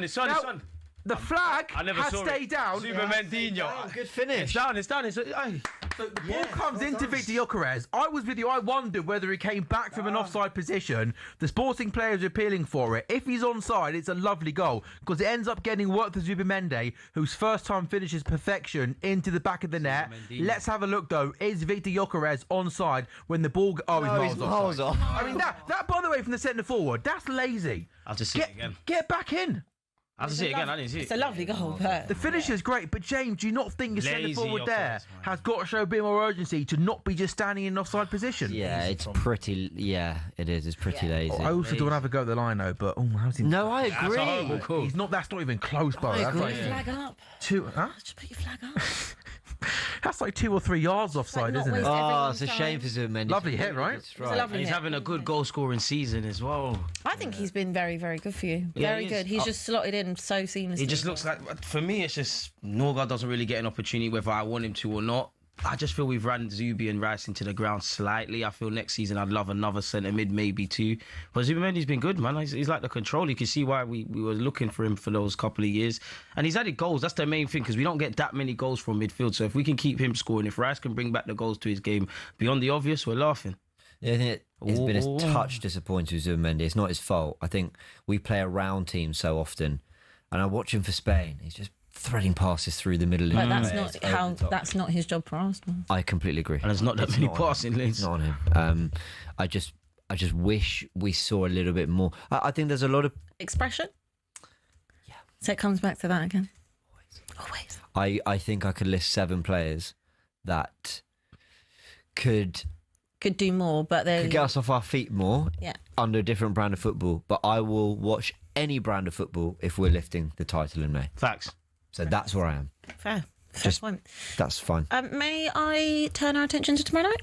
Yeah, you can. Can we talk about Liverpool? Of course you can. Where are you at with Arne Slot? So I'm at the point now where he can't be Liverpool manager next season. Okay. I think we have to have a change now. I think I've sort of, when we did the PSV game and it was 9 defeats in 12 around November, and it felt like I can't call for the manager to be sacked in November, having just won the league, yet we had lost 9 in 12 games. From that moment on to this point in the season, we have seen absolutely no improvement whatsoever. Mm-hmm. Is everything down to Arne Slot? Absolutely not. Some of the players' forms have taken massive, I say dips in form. It's been worse than that. Possibly going back to the summer recruitment, maybe it wasn't as good as what we first thought it was going to be. Mm-hmm. So it's not all down to Arne Slot, but ultimately he is the Liverpool manager. He is responsible for setting these players up. And I couldn't tell you, Abby, what sort of team we're trying to be this season. First half, we were way too open. Teams were... Mbappe! Mbappe with a shot, but angle just goes wide. First half of the season, teams were playing through chances for Madrid way too easily, and then we now look like a team who really struggles to break down teams in low blocks. And as head coach, he hasn't been able to find a way to get this team playing well, to get the best out of them. And the fact that we've basically been playing the same game for the last 6 months with the same result, I just find it very difficult to see him in charge next season. Yeah, I think that's fair. I think that's fair. I know that earlier on in the season you weren't so keen on kind of saying that, but look, even just won the league, it was harsh to kind of. But it's. I think you're spot on when you say it's not just on. No, it definitely not. But I think that it clearly just doesn't work, and I think that you can see that your fans are typically not very much like this. Like you like to get behind the manager. So you like to I don't think there's ever going to be like chance of him out, but I know that speaking to people up in Liverpool, the ones that go to the games, 90% I think are Slot out now. I want to change in the summer. If you get absolutely torn apart by PSG. I'll be honest with you, I don't see the point now in sacking him. Like, I think if anything, they could have done it in the international break and gone with a short-term interim option, because we weren't going to beat City playing like this or PSG like this. And if we carry on going like this, I don't think we're going to get Champions League football. There was an argument you do it in March and go for a short-term option and think, hey, it can't get any worse. Try and bring in Steven Gerrard trying to come in and lift the mood. In fact, they didn't do it then. If we do get torn to pieces by PSG, we're so close now to the end of the season, it won't happen. All the briefings that are coming out of the club is that the owners are fully behind Arne Slot and they see other factors is the reason as to why we're underperforming this season. But do you think that's just saying I think that's a protection thing as well? Possibly. Until the end of the season? I mean, sometimes we call it the dreaded vote of confidence, don't we? Where managers do get the backing, then lose a couple of games. Next thing you know, they have been given sacked. Assuming we get beat by PSG, I just think the fact that we have been awful all season, I'm not 100% sure how you can go into next season with him as manager. Sam, who's responsible for the recruitment? It's Michael Edwards, and then underneath him is Richie Hughes. I think it's fair to say, on reflection, and it is on reflection, I thought you'd had a good window at first. It's been a shambolic window, actually. When you kind of look at it, when you look at Frimpong and Didn't handle the basics. It feels like a strange partnership of, you kind of almost maybe need to go for one who's more attacking, one in the modern day who's like much more defensively resilient, to go for basically two very similar profiles in Isak. And by the way, there's not a big difference in the prices of both. I mean, wasn't Ekatike 80 million? Yeah, Isak was a bit more, but it was 130. Miles, but I mean, we're not talking about like a 90 million player and a 30 million pound player. So you kind of went for two players in the forward line, fine. Well, three if you include Wirtz. Very true. Wirtz, and he cost over 100 million pounds. What is with Wirtz, right? I've got a weird thing about Wirtz. Whenever I watch him, I think he looks all right. I kind of think the criticism's a bit over the top. You know what is it, James? He has nice touches, nice flicks, which look really pretty on the eye. But he's a good runner as well. He makes good runs. He doesn't create enough, doesn't score enough. He does for a player of that who comes with that price, that quality. He hasn't been good enough in the final third this season. I totally agree. But see, my bigger issue with Wirtz is he never felt like a Liverpool player. I mean, even when you had Coutinho, who's more of a 10, you'd play him out on the left or in a midfield 3. You'd accommodate for almost more of your identity, which is kind of an engine room midfield. Yeah, the Klopp team was the midfield was very much an engine room right midfield. Fabinho, Henderson, Wijnaldum, Milner, with quality, and then even kind of the two wingers in Salah, in particular, Mane. Yeah, Mane running down that left hand side, trying to go past defenders. You're right. We haven't traditionally been a team that plays with that kind of tick-attacker number 10, right? Not well, and even when you had Sturridge, Suarez, Coutinho, Sterling, they were kind of more of like a 4-2-2-2. Like there was a lot of fluidity or whatever. I'm talking like a 10 that you put in the heart of your team. Yeah. The last time I remember that was like Gerrard behind Torres, and he wasn't like a natural number. Yeah, he was an everything midfielder. So I just feel like it was a strange one from that perspective. I think looking back, instead of signing 3, we should have maybe signed 2 and prioritised signing a centre back. I think that's your biggest. I think that's and a 6. The biggest. Yeah. To be fair, with the midfield though, so I don't think anybody would have predicted that Gravenberch and McAllister would have forgotten how to run this season. That's what I was going to say. Their drop-offs in form have been crazy this season. You need a right back. No, I agree. No one might have predicted that, but I think it was a touch predictable that not having a natural 6 was eventually going to be found out. And that's been true. Because it's such a specialised position. And what Slot did last year, which was so clever, he sold it by going, you're not a natural 6, you're not a natural 6. But together, actually, you got a little bit of everything in there. And I think in this season in particular, it's felt like, well, now you need someone who goes, let me just calm it down. But I also think it's quite impossible to do everything all in one window. Like everybody would have said here, and hindsight's a wonderful thing, but there's absolutely no one on this earth that would have said that Liverpool had a poor window. No, everyone said they absolutely won. They won the transfer window. Look at what they've done. I wouldn't say poor, but I said in the summer, I like the signings. Like, obviously, if I was a Liverpool fan, we've just won the league. We're building on the quality. I think the first half of the season, you was winning games and it was all kind of great. But you could see it square pegs in round holes. I'd be happy about Wirtz. I'd be happy about Isaac. I'd be happy about this. Even in the early parts of the season. That was the problem. The unsexy things take you to the other level. But at the same time, with Mark Gahey, the fact that didn't get done, obviously you bought Leone and he obviously does his ACL. But either way, you should never be... Oh, sorry, I think Madrid have scored. I'm back in it now. Yeah, they have. Wow, Madrid have scored against Bayern Munich, and that is game on. Real Madrid 1, Bayern Munich 2. It's Kylian Mbappe who scores for Real Madrid, and that is a vital goal. They've been second best in this game, but still look a threat going forward. Madrid 1, Bayern 2. Yeah, just what I was going to say about the defending and the defence issue is that, Mark Gahey didn't get wrapped up. That arguably should have just been resolved and pushed to January, You bring in... Or just sign him, or just don't leave it to the last day. Obviously, you're getting that Jacquet, and then Leone was obviously injured, but that's still not enough because let's be honest, Canate's out of contract. What do you do in that situation at this point? Do you just let him go? He's been awful this season. Let's be real and honest and have these conversations when it comes to Virgil. Virgil ain't at that level from what we've seen this season. He's been below his best. He is definitely not at that. So at this point, for next season, your priority has to be, hopefully he'll still be there. You want to have him there to embed whoever else is coming in. Salah, obviously, he's going to go as well. I don't think we saw the drop-off that it would be for Salah. Obviously, the Jota situation. Nobody could have predicted that. Selling Diaz. We didn't foresee the midfield situation. We didn't think that engine... James is right, but I don't think any of us thought that was your priority. I don't think there's an issue with getting Isak and getting Ekitike, especially with what you lost as well. So I don't think there is... the other business, sexy business. But again, they didn't do anything this season before, so... It is, 2 windows. We signed Chiesa in 2 windows. Yeah, it's probably... It's a bit harsh maybe for us to be so... on it in terms of the recruitment when they didn't do anything for that reason and everyone applauded saying, well, let's Slot do what he wants to do. He's earned the right to have that market. And because let's see what he does in his first season, we don't want to blow all the money in one go. And I don't think that I think the recruitment was very good. There's no one really that sat there and did it. You can see the areas you still needed to improve, and now that's the same thing. When you talk about the fullbacks, it is a totally different setup. But you would also say that both those fullbacks were 2 of the best in their respective leagues. But was it a slot window? That's what I wonder. Was it feels like a mixed bag? Was it people above him who wanted these players, or was it Slot that went, I want Isak and then I want Ekitike? I would say that Arnie Slot in the first kind of when all the lads were fit, all the attacking players were fit, he didn't have a Scooby on how to get the first out. Go on! Oh, dangerous ball from the right hand side over there. So that kind of makes me think: was it all Arnie Slot? Because he didn't look like a man come the first game of the season that knew where to play Wirtz, how to get Isak. He's gone from no options to like 20 million. Just I'll ask you 3 then. I think most Liverpool fans, and I'm one of them, thinks that Arnie Slot, it's hard to see Arnie Slot being in charge next season given how poor we've been this season. But non-Liverpool fans, I mean, should he be there? Yes. Hey, Max. Mad Max. Nelly. I find this so difficult, Gonna have to push you for an answer, please. I don't think he's going to be there next year. Do you think he should be there? No, I don't. No, man, because his press conferences would bewilder me if I was a Liverpool fan. Yeah, I didn't want to say it, but that's what I think is more concerning.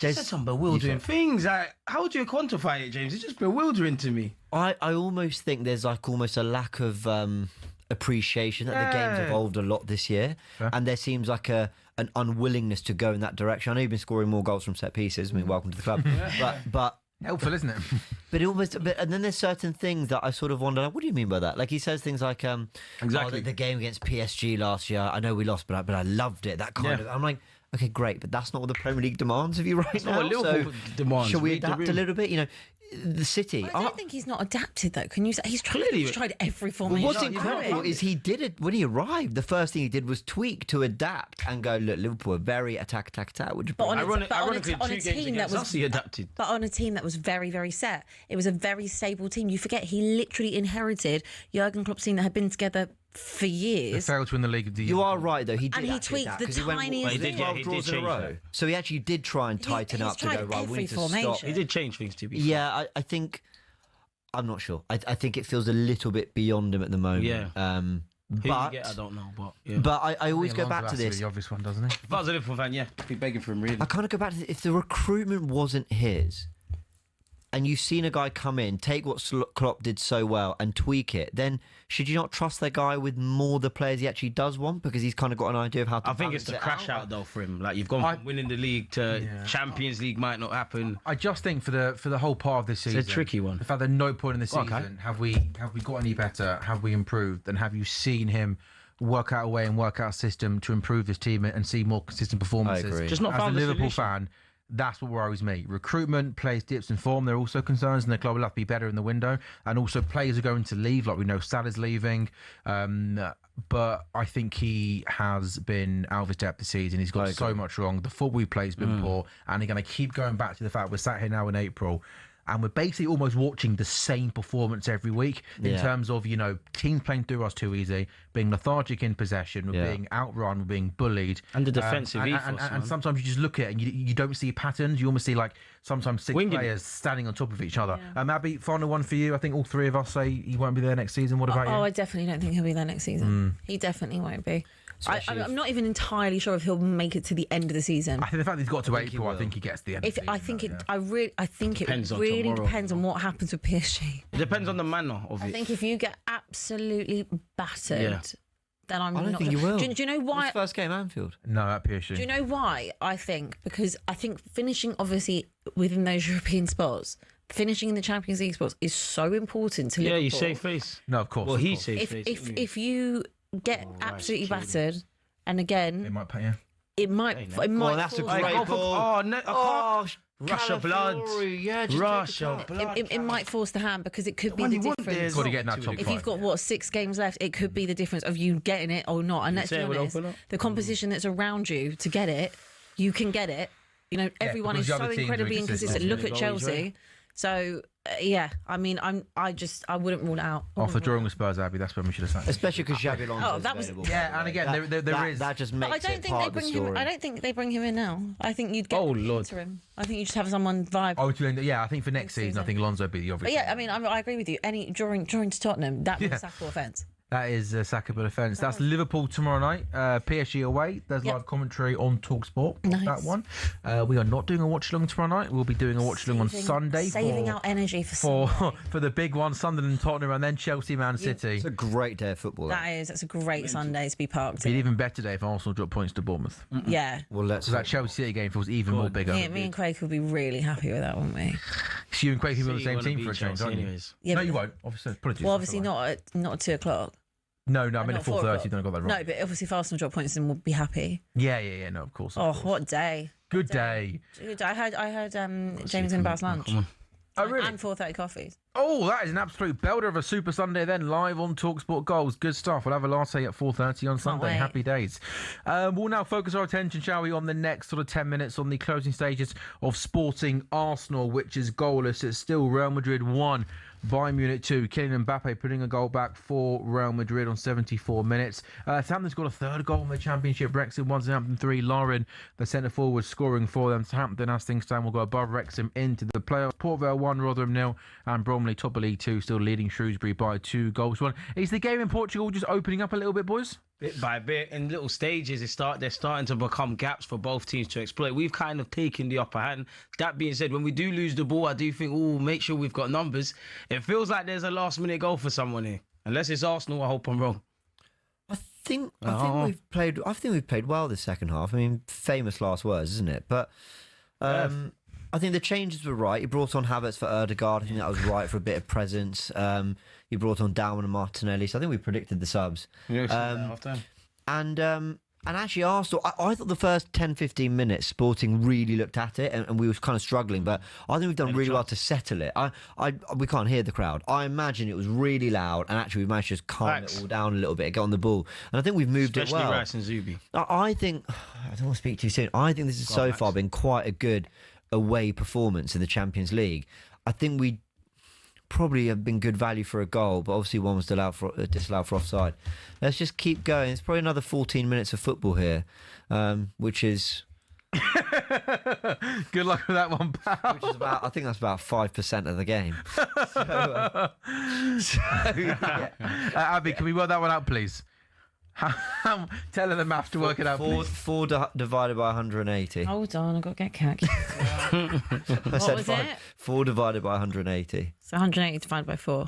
No, 4 divided by 180. 4 divided by 100. Yeah. 4. Does it matter what way around? Yeah, it really matters. Times by 100. 4 divided by 180 times by 100. What's the number? What did you say it was? I said 5. What is it? I feel like it's like very Who Wants to Be a Millionaire Go on. music.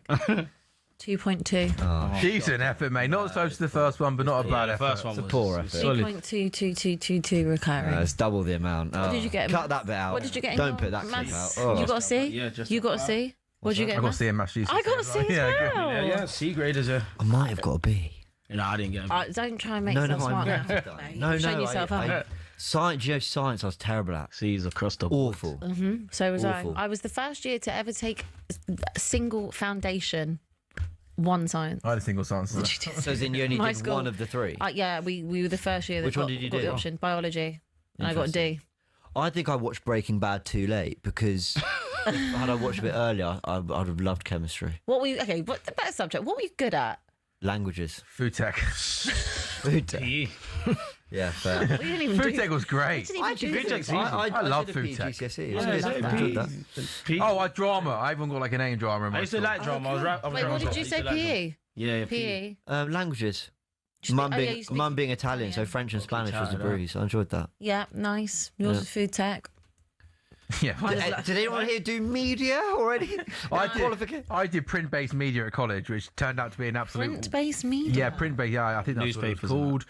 Oh, David Raya, love Say there was a cross on the right-hand He's like side, a a cat. header at the near post, and Raya gets down to his left-hand side and pushes that ball away is for really a good. corner kick. Pretty useless. Serious isn't it? reflexes from Pretty what? Raya, man. Pretty useless. Who? Print-based media. Oh, okay. Say back to that. Done him. What Oh, about David Raya? No, about him too. I actually did a sports journalism master's, so that helped. And you've ended up here. I've ended up here.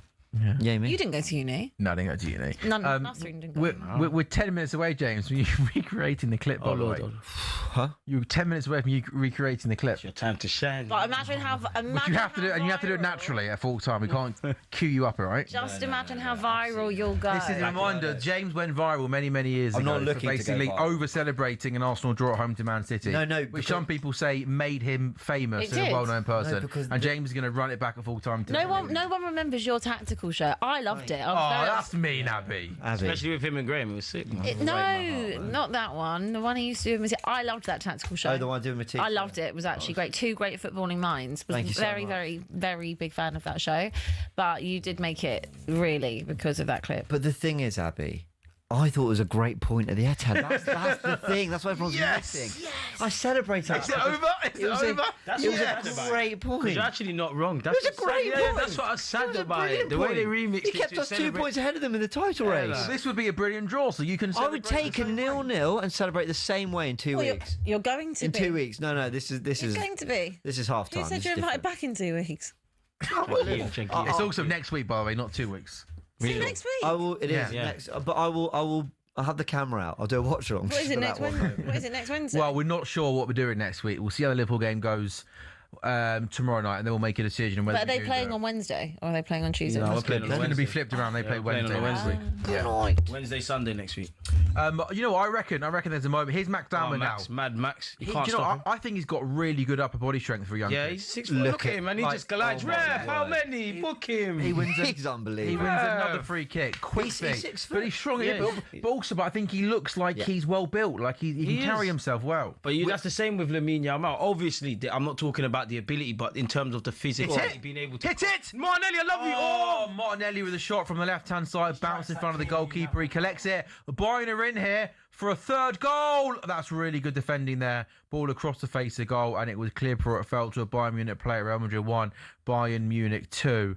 I can see this. I can see Bayern battering them at Bayern, but Madrid are going to win on penalties or something like that. Madrid just get through Can't these ties, discount don't them, they? guys. You They can't get through ties when They they're not at their shouldn't. best. They shouldn't do. They always seem to do it. It's that know-how, isn't it? Which is why I think some Arsenal fans maybe think you won't win the Champions League this season because of that getting over the line, that experience in this competition.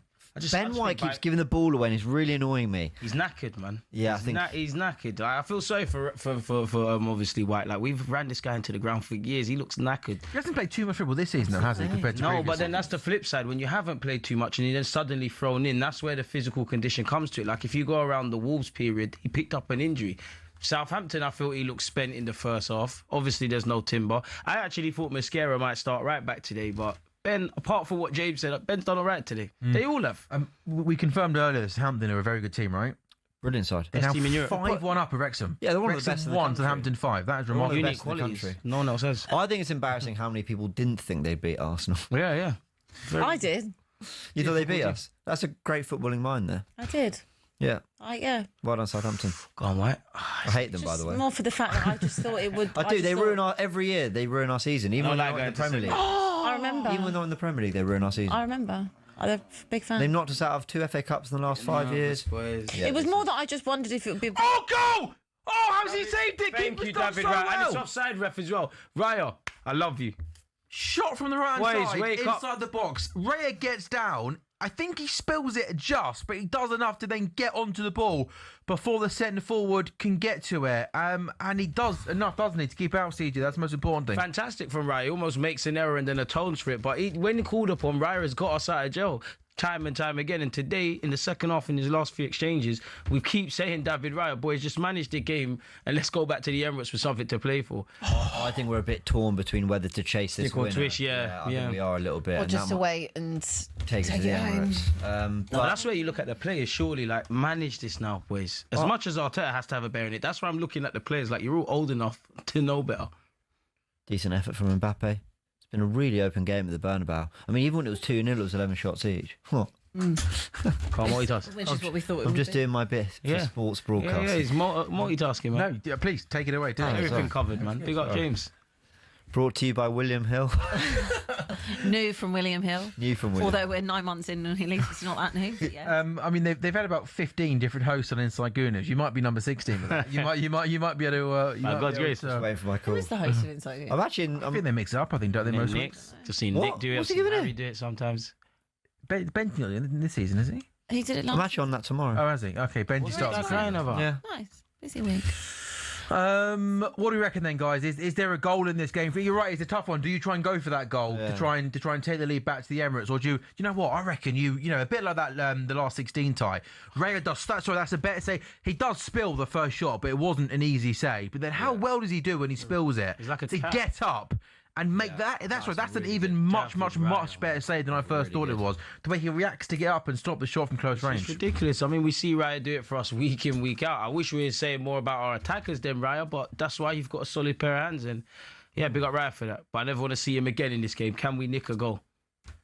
Madrid have been much better in the last sort of half an hour at the Bernabeu. They've really started to peg back Bayern Munich well in their own half. We got 90 seconds left of the game in Portugal. Declan Rice plays the ball out now to Max Dahmann, who's got his back to goal. What can Dahmann do? Is he going to be strong? He goes on the outside and he does get tackled. And Sporting going to launch that ball up the pitch, but it doesn't get very far. Zubmendi, we can nick it. Yeah, jinx. But yeah, we can. Rice. You probably will. Out to Dahmann. So. Give it to Dahmann. Give it to Dahmann. I need some individual brilliance. Give it to Dahmann. Yeah. I think Max Dahmann's and pray. Okay, something brilliant. Can Dahmann keep it in? Can he win a corner? Oh, that's a good tackle there. Really good tackle. Oh, Max, you got to get back in play now, lads. Come on. Do you reckon he's got to go to school tomorrow? Well, the thing is, I think he's got his GCSEs still to do this year. So sorry for this silly question, but does he actually go to a normal school? Or does he go to like football school? I don't know. I've read some report. I mean, I think they very much take his school seriously and all that. Does he go to like a normal school like most 16-year-old? I don't know. I have no idea. Do they not go to just like football to school? Yeah, like football. You know what I mean? Like they have classes at the training ground. Yeah. I'm not actually thinking, like, is that a thing? No, it's definitely a thing. I think he's just at school. I might be wrong. I have no idea. I think he is at one of those. Surely not. Like, imagine I think we think he's a normal school. He just goes to a normal school. I mean, the club are going to make sure he does his education. They're serious about that. There is 2 minutes added on in the second half. Well, they added no time. I don't think I've ever seen a second half amount of additional time be as low. Abby, it's 2 minutes of you. They added 0 before. Champions League, Martinelli shot. Martinelli, chance! Chance! Oh my God! Slash and grab, we said it! Is he onside? He is. God, don't do this. Don't do this. Martinelli in Champions League nights is different. No, is he onside? I think he is. I think he times the run. By the way, what a ball, what a touch, what a finish. Martinelli using his brain decision. I can't That believe was this. brilliant by I Martinelli. think he times that run to absolute perfection, and it is some finish. Please be onside. It is. We did say a late goal was coming. That lino earlier. I think Arsenal in the last 20 minutes, you've dominated the game, controlled the game, and showed a little bit more intensity than Sporting. So it's Martinelli, isn't it, on the left-hand side? It's really good from him. Who cuts in and he plays a lovely ball to Havertz, whose first touch is perfect. So here we go. Martinelli's got it left-hand side, cuts in, beats his man, does really, really well. Havertz from in there looks on No way is that on. Yes, sir. It's so tight. He's onside. It's so tight. What a ball from Martinelli. Well Lovely played, Kai. and that's the fine margins. But the touch to finish you off, everything's great. The ball from Martinelli, the intricacies from Kai Havertz. This is what you need, a bit of individual brilliance. You just asked us about that. That's how you get out of it. We spoke about the quality in that final third. From Martinelli making that run in field, the pass, the touch from Havertz, the finish. That's a lovely, lovely goal. Do you know what I love about it? It's a ball. It's a goal through the middle of a team. Yeah. But it feels like we rarely do that. Yeah. It's either edge of the box or from the outside. He knows. Are we not in the team? It's a big goal. It's not quite a Jose sprint down the touchline, but it's a jog from Mikel Arteta. He knows. Boys, overdue. What a big moment on the back of that City game. On the back of Southampton. That is massive.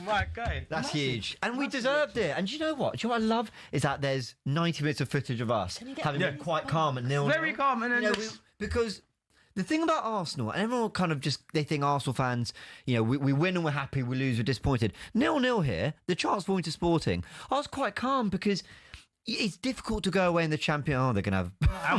and with our record in Portugal. It is difficult to go away from home in the Champions League, but I thought we weathered the storm well. We grew into it. We started to carve some chances. We started to move the ball around Arsenal. I think Arsenal have looked more creative and a bit more inventive today. Yeah. And I'm glad we've scored that type of goal because I think our football merited it. We haven't been brilliant. We haven't been scintillating. A draw wouldn't have been exactly unfair, and they might nick a goal now. Hook it, White, hook it. But I think we were worthy of a goal, and I think we were worthy of, taking the lead in this game. We earned our luck, man. Raya's obviously stood out with a couple of saves. We had some heart-in-mouth moments. I think we've been good, man. Martinelli's come off the bench with a point to prove. Kai Havertz the same. I think me and you have been talking about it. Rice driving forward when he has had the occasion. I actually think Zubamendi and Calafiori will go under the radar today, and that's what you need. You need to earn your luck, and you need to take your chances. Sporting didn't. We obviously did with Kai Havertz and Martinelli. Hopefully we can get out of it, because if life was fair, they would get a goal, wouldn't they? Right? Just as I think the ref's going to blow his whistle now for full time. It is full time in Spain, by the way. Madrid 1, Bayern Munich 2, and that is going to be full time in Portugal. Sporting 0, Arsenal 1. They leave it late, but my goodness me, it is a special goal. Martinelli cutting in on the left-hand side, beats his man, plays a great ball into the box. Havertz's first touch is great, and then the finish is composed in front of goal. Talk to me about Martinelli, because that's some assist. I don't know what it is with Martinelli in the Champions League this season. It's like two different players. It's like Martinelli came off the bench with a point to prove. We're very critical of his decision-making, but it's a lovely bit of skill. It's a lovely way to the pass. Take nothing away from Kai Havertz, because the run and the finish is great, and that made the difference. But for me, it's one of those where I think the assist is better than the actual goal. But genuinely, for me, who cares? Like, this is what we needed, and I don't think this will convince every Arsenal fan that we're, for them fans that let their feelings go crazy and that we're back. We needed to win. The performance hasn't been amazing, but it's been professional, it's been calculated, it's been mature, and gives you a lot of confidence going into the Bournemouth game and the return leg. And most importantly with this, we're back at the Emirates with advantage in it, so they're going to have to come at us at some point. So one step at a time, but good play. That game is Mikel Arteta's game model in a nutshell. That's how he wishes it always went. How it always goes. I keep saying it. The best teams in the world are here and the worst teams are here. Arsenal, every single game, they're somewhere here. You know, our best we're here and our worst we're here. On another day, Raya doesn't make that big save there. We've gone 1-0 down and we've gone, frustrating, Gyökeres offside, whatever. In this situation, Raya's bailed us out, as he has done against Everton, as he did against Brighton, and we've taken our chance. Havertz takes a chance that was harder, I think, than the one he missed at Wembley.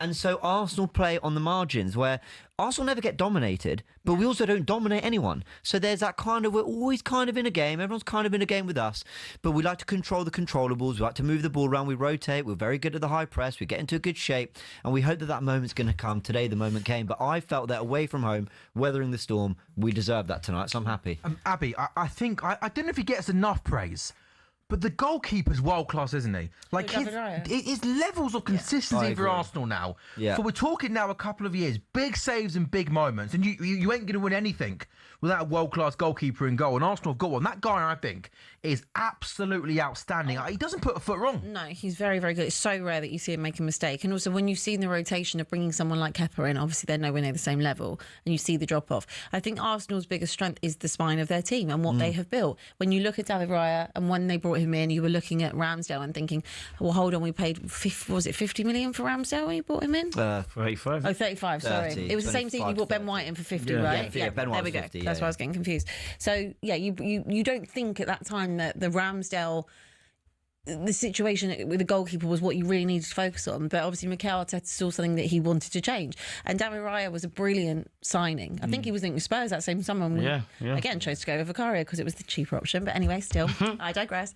And if you look at what he's done, how many times he's kept you in games, agile, unbelievable saves, just a great all-round goalkeeper. And even the elevation from him at Brentford to him at Arsenal is huge. I think having him when you've got a partnership of Gabriel and Saliba in front as well, it just creates that solidity, that calmness as well. And then also you've got Declan Rice in front of him. The spine of Arsenal's team is very, very solid. And that is what, if you go and win the league or potentially win something else, that is because of that. Every good team starts with the spine of that of that ilk. And you have a look at, for example, compare it to Liverpool, and what you're seeing this season where they're not able to retain a title or even compete in that.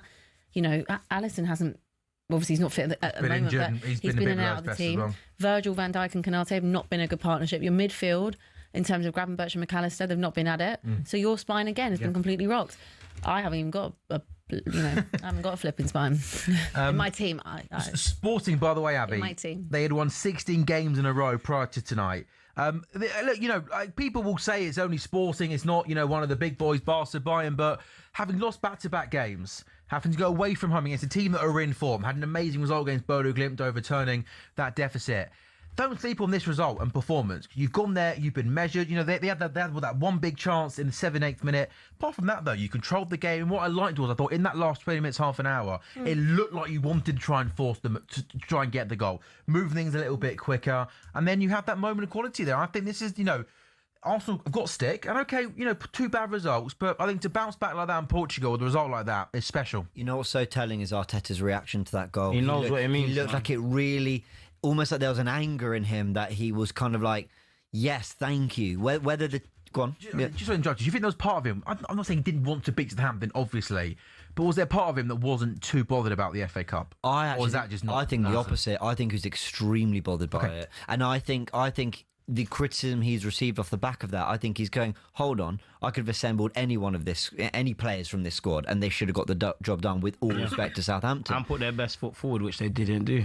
And for all we were poor in that game, there were some chances that he'd feel our players have the quality to put away like they did in this one. Now, I think that was very vindicating for him, because towards the end of that game, why did they get that chance late? Because Calafiori's caught high up the pitch pressing. It's a 4-on-3, so Raya's kind of scrambling to save us. But that's Arsenal showing some intent. And then Martinelli, who rather than just looking after the ball, riding the foul, maybe playing it backwards, he turns inside and tries to drive at them. There's just little moments of intent from Arsenal that either their instruction or the players felt themselves more. But I think Arteta looked at that and gone, thank you, that's more in the mould of the message I want to send. Can Arsenal win the Champions League with that type of level of performances? Well, can they beat your Bayerns, your Barca's playing like that, do you think? I actually think that's very tournament-style football. Because you're solid defensively. Yeah, I think you're always in a game. I mean, when this Bayern Munich side looked brilliant, I thought that game at the Emirates was one of the games of the season, because it was real tactical quality against real technical quality with a mixture of flair and power, and Arsenal overcame them. One other day,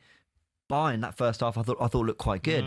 And over two legs, I think our football makes us a match for anyone. But in a final, I worry that individual quality will tell. And actually, you could argue that individual quality, you can't suppress it in 180 minutes, whereas maybe 90 you can. So I don't know. I have my concerns, but I think we're always in a game. What do I say? Our best we're here, but our worst we're here. I think we're always in a game with teams. So we've definitely got a chance of this competition, but I don't think we're going to ever look like the best team in it, if that makes any sense. I don't think anyone's going to watch us and go, yeah, they're the best side in Europe. But we might just have a brand of football that keeps us in every game and gives us a chance. And CJ, I mean, it's important to win for obvious reasons to get through to the next round. But, I mean, a morale boosting one as well. Going back now to the bread and butter Premier League on Saturday. The Emirates now maybe won't be as nervy as what it would have been after that Southampton game. But everyone now can just take a big sigh of relief and try and get back to winning ways in the win again in the Premier League. Yeah, it draws a line under the sand in the last two cup games. Like, the performance was there and you earned your luck and you obviously won. Portugal is a difficult place to go to. Sporting Lisbon's a difficult team.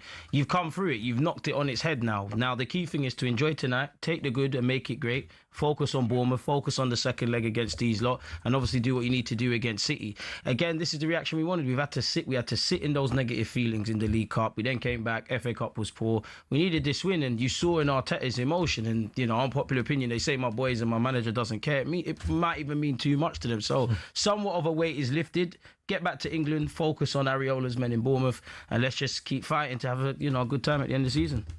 If I'm honest. Bournemouth's a big one. Bournemouth's massive test. Huge. Areola's a serious Every game's manager. huge now. We're out of the two cups, and these are the two we're being judged on the most. Don't get me wrong. I was gutted to lose that final. I was gutted to lose the FA Cup game the way we did.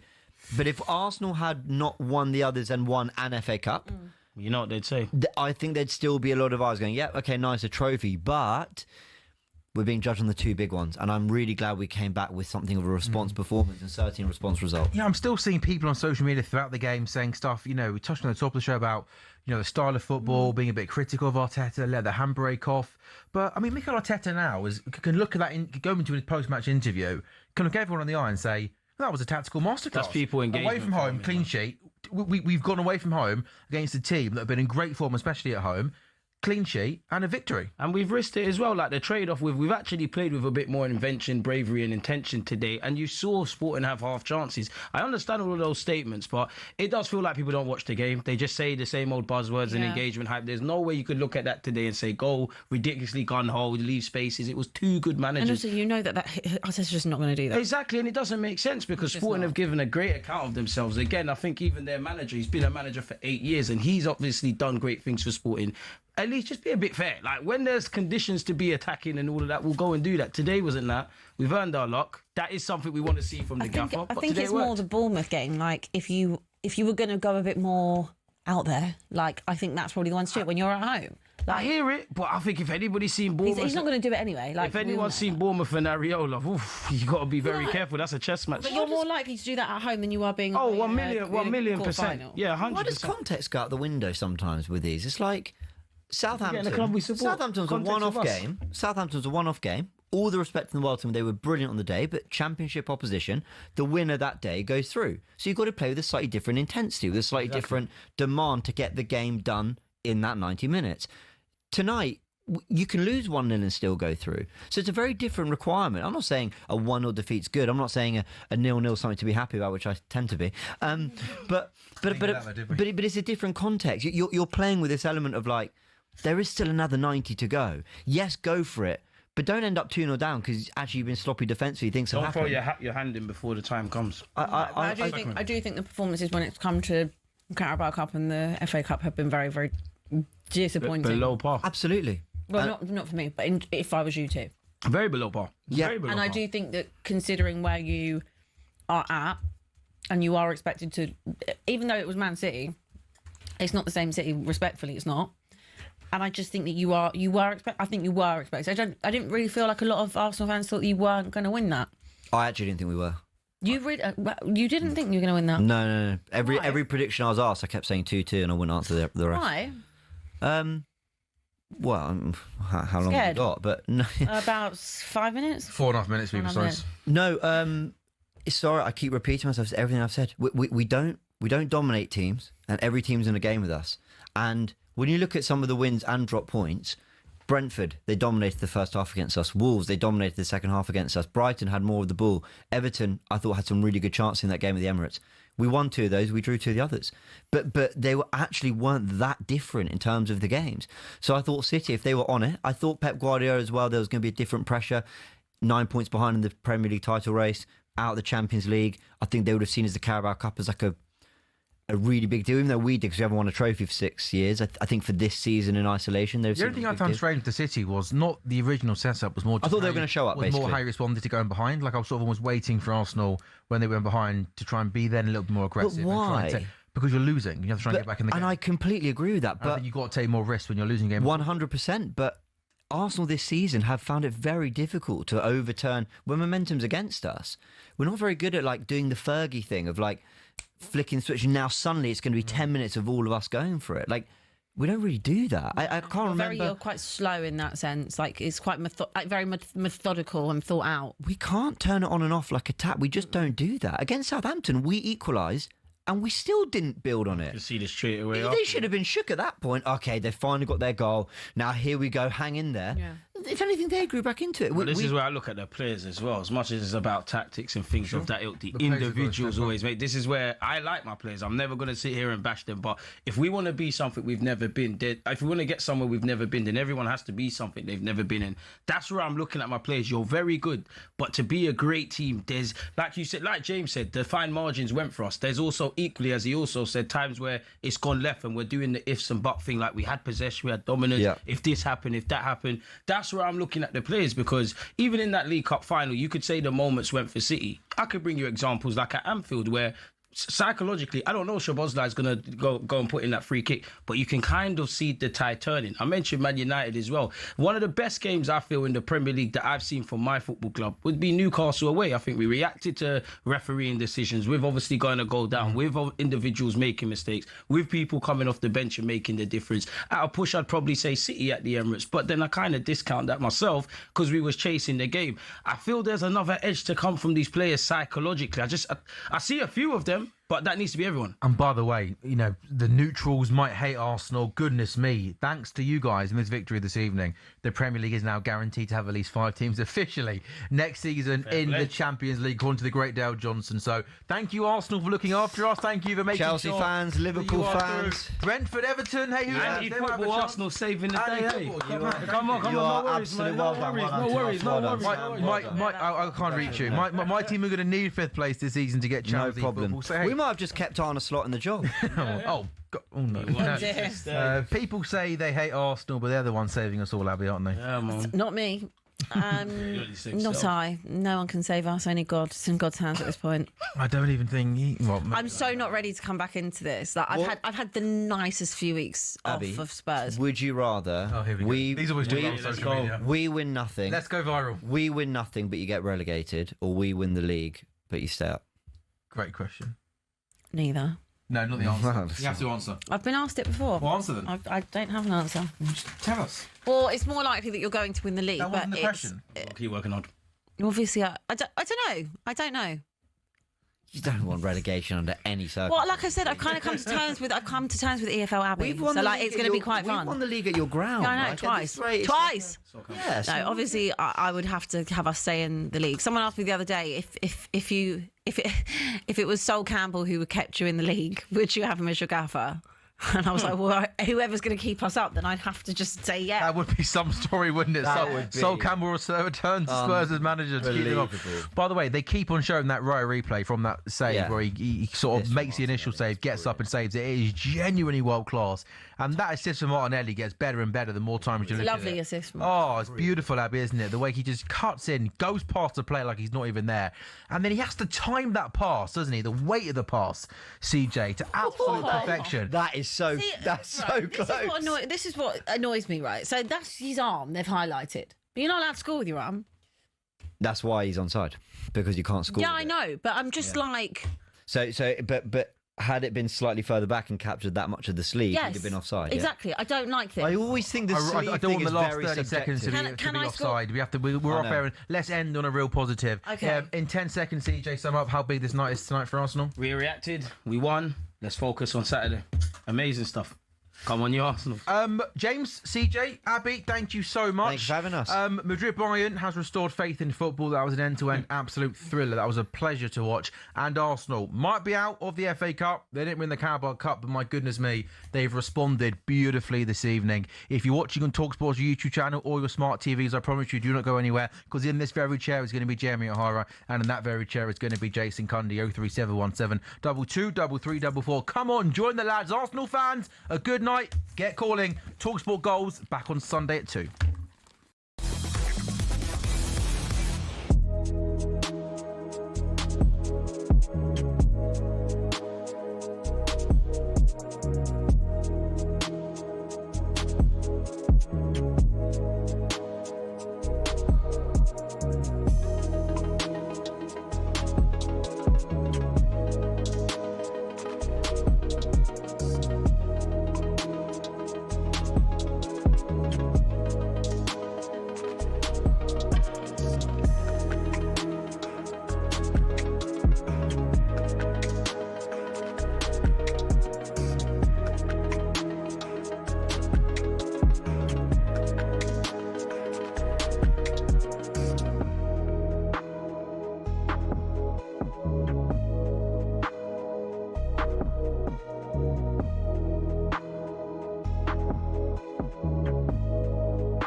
Manchester United fans, well, I don't think they will be gobsmacked. I think they'll be pleased for the guy because Harry Maguire has got himself a new deal at Manchester United. Alex Crook, good morning. What can you tell us?